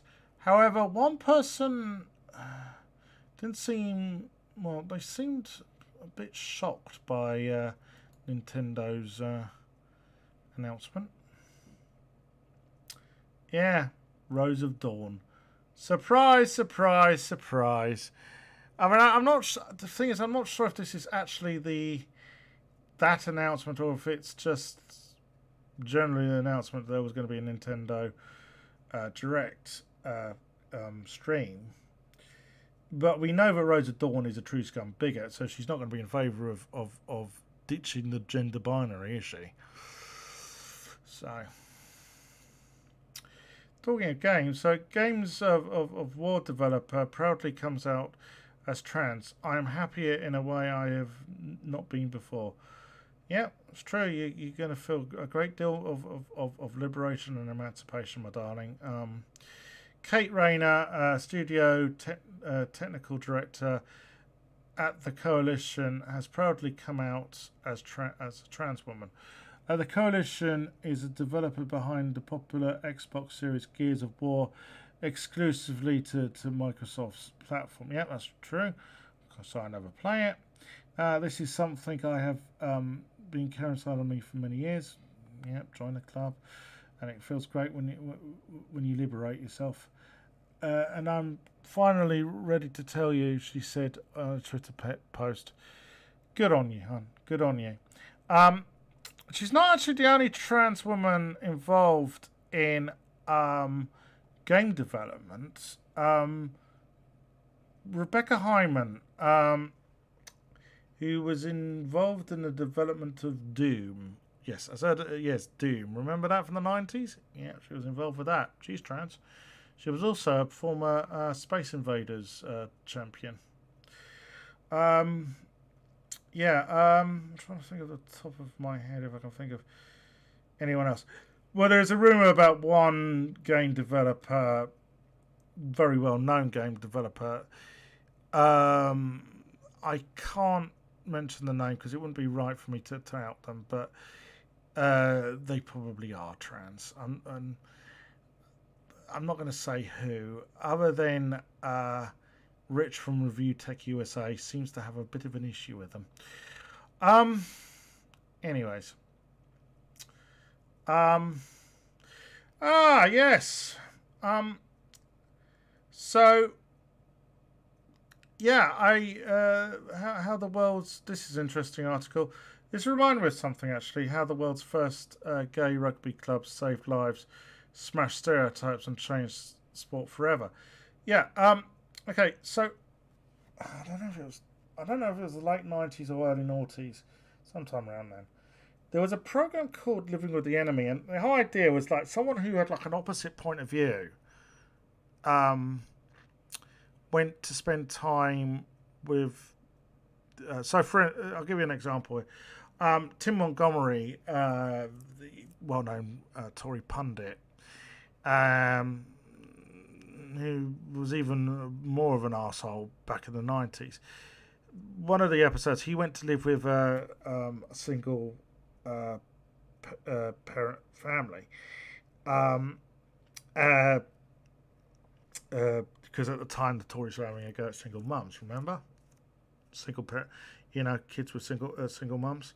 There was another one where there was like some Tory peer. She was like didn't like New Age travellers, so she went and lived on a New Age traveller campsite for a few weeks. And there was another one where the mum of a Cradle of Filth fan went on tour with Cradle of Filth.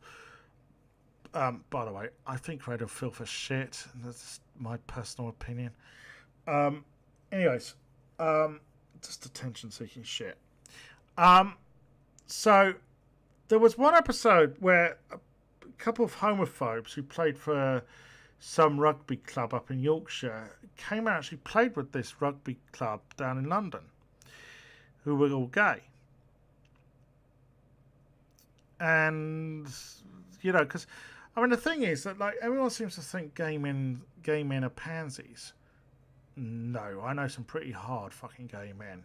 Kind of people you wouldn't want to meet in a fucking dark alley, It's a fucking stereotype that they're all fucking, Danny fucking LaRue, alright? It really is. And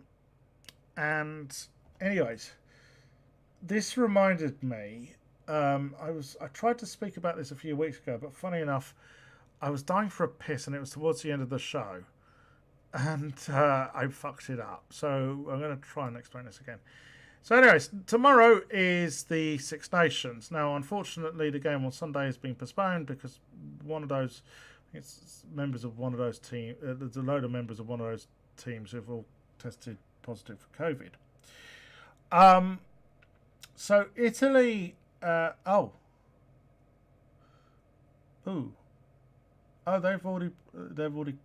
sorry.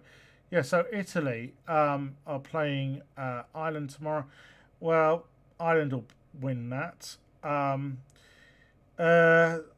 Wales, England. I'm going to say Wales. But it really doesn't matter. I always love to say this, and my fiance absolutely hates it, right? That it doesn't matter who wins the Six Nations, because the mighty, mighty Springbok are still world champions. Ha ha, ha ha. And I always like to remind England supporters of this. From Wilson.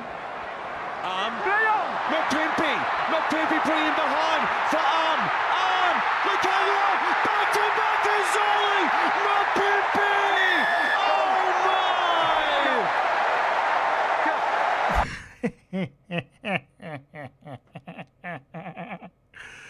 I remember when the last try was scored in that game, I was out of my chair on my knees, tears rolling down my eyes, man. I mean, to try and explain it, rugby in South Africa is like a fucking religion. And I have taken some shit in the past, and this is what I wanted to try and explain. I've had shit in the past from what we would now call true scummers, but back in the day we used to call them Uber trannies. And for liking rugby. I think I explained a few days ago when Neil Lennon resigned that it reminded me of one time I was on a supposed trans chat room, and I got thrown off it for mentioning the score of the UEFA Cup final, which Celtic were involved in against Porto back in 2003. Well, we reached the final involved in. A bit of a weird time. Of course, we lost to Porto, who were managed by a certain Jose Mourinho at the time. And one of the reasons I think I was thrown off was because I basically they seemed to think that football was like against the sort of like feminine thing, right? Most of these people were probably cross-dressers and wanted to reinforce feminine stereotypes, okay? Because that's how they get their jollies, all right? And me, I don't abide to, what people class as feminine stereotypes, okay? I'm just me. One of the things I always despise about Claire White is it's like she sort of, there's like a checklist that cis people have for to say that you for any trans woman is truly some sort of woman in some sense, and basically she reinforces all those fucking stereotypes, I don't, right? And as I said, so back in the day, what we used to call true scummers, we used to call Uber trannies, which now sounds like it's a fucking taxi service for drag queens. But I actually remember that they would all go, when I said, how do you like to spend your... Because someone once asked me, how do I like to spend my Saturday afternoons? And I said, drinking beer, scoffing burgers and watching the rugby. Which is true. That's what I like doing. I like drinking beer and watching the rugby. I do it, as often as I can, right? And they went, well, that's not very feminine. How can you call yourself a woman? Yeah, because women don't play rugby, do they? No, women never play rugby. Take from Abby Ward. That was a beautiful... Oh, God, that must be an aberration. Women playing rugby? No, that never happens, does it? No! Oh, I'm sorry. I don't meet your fucking... I don't tick the boxes on your fucking checklist of how a woman should fucking be. Well, fuck you and your fucking feminine stereotypes, okay? Right? I like my rugby, okay? And I'm, I really like my rugby. Everyone knows that, when South Africa won the last Rugby World Cup, it was really special for me, right? And it really was, right? Because I don't think I'll ever see it again, right? We always seem to win every 12 years, and to be honest, I'd like to be alive in 12 years, but I'm not sure I'm going to be, okay? So, so, yeah. Fuck you and your stereotypes. Right. So, if you like what I do, then please give us a follow on Twitter. I will follow you back more often than not. So long as you've got something written in your description, and you're not a Nazi troll or a TERF or trying to sell me something, okay?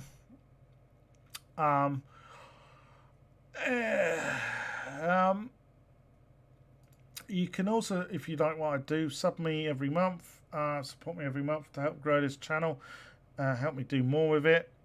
Get to various political events and LGBTQ events and stuff when all this COVID bullshit is over, and it will be over soon enough. I do think we are seeing light at the end of the tunnel now. Alternatively, there is a PayPal donation link down below, and it was broken. I double checked it. Someone actually basically asked a friend to try out, and it does work now, but it was broken. So no excuse now if you want to give me a donation, just down below. All right, folks. Well, I'm off for the weekend. As I say, I will be back not Monday but Tuesday. In the meantime, if you like this video, please give it a share. Please give it a like. If you got any feedback, drop us a comment down below. And most importantly of all, please subscribe to this channel. That's the best way you can help me. Never mind about Patreon, PayPal, or follow me on Twitter. The best way you can help me is to subscribe, and it's free. And I am certainly not insisting that everybody has. You have to watch every one of my videos.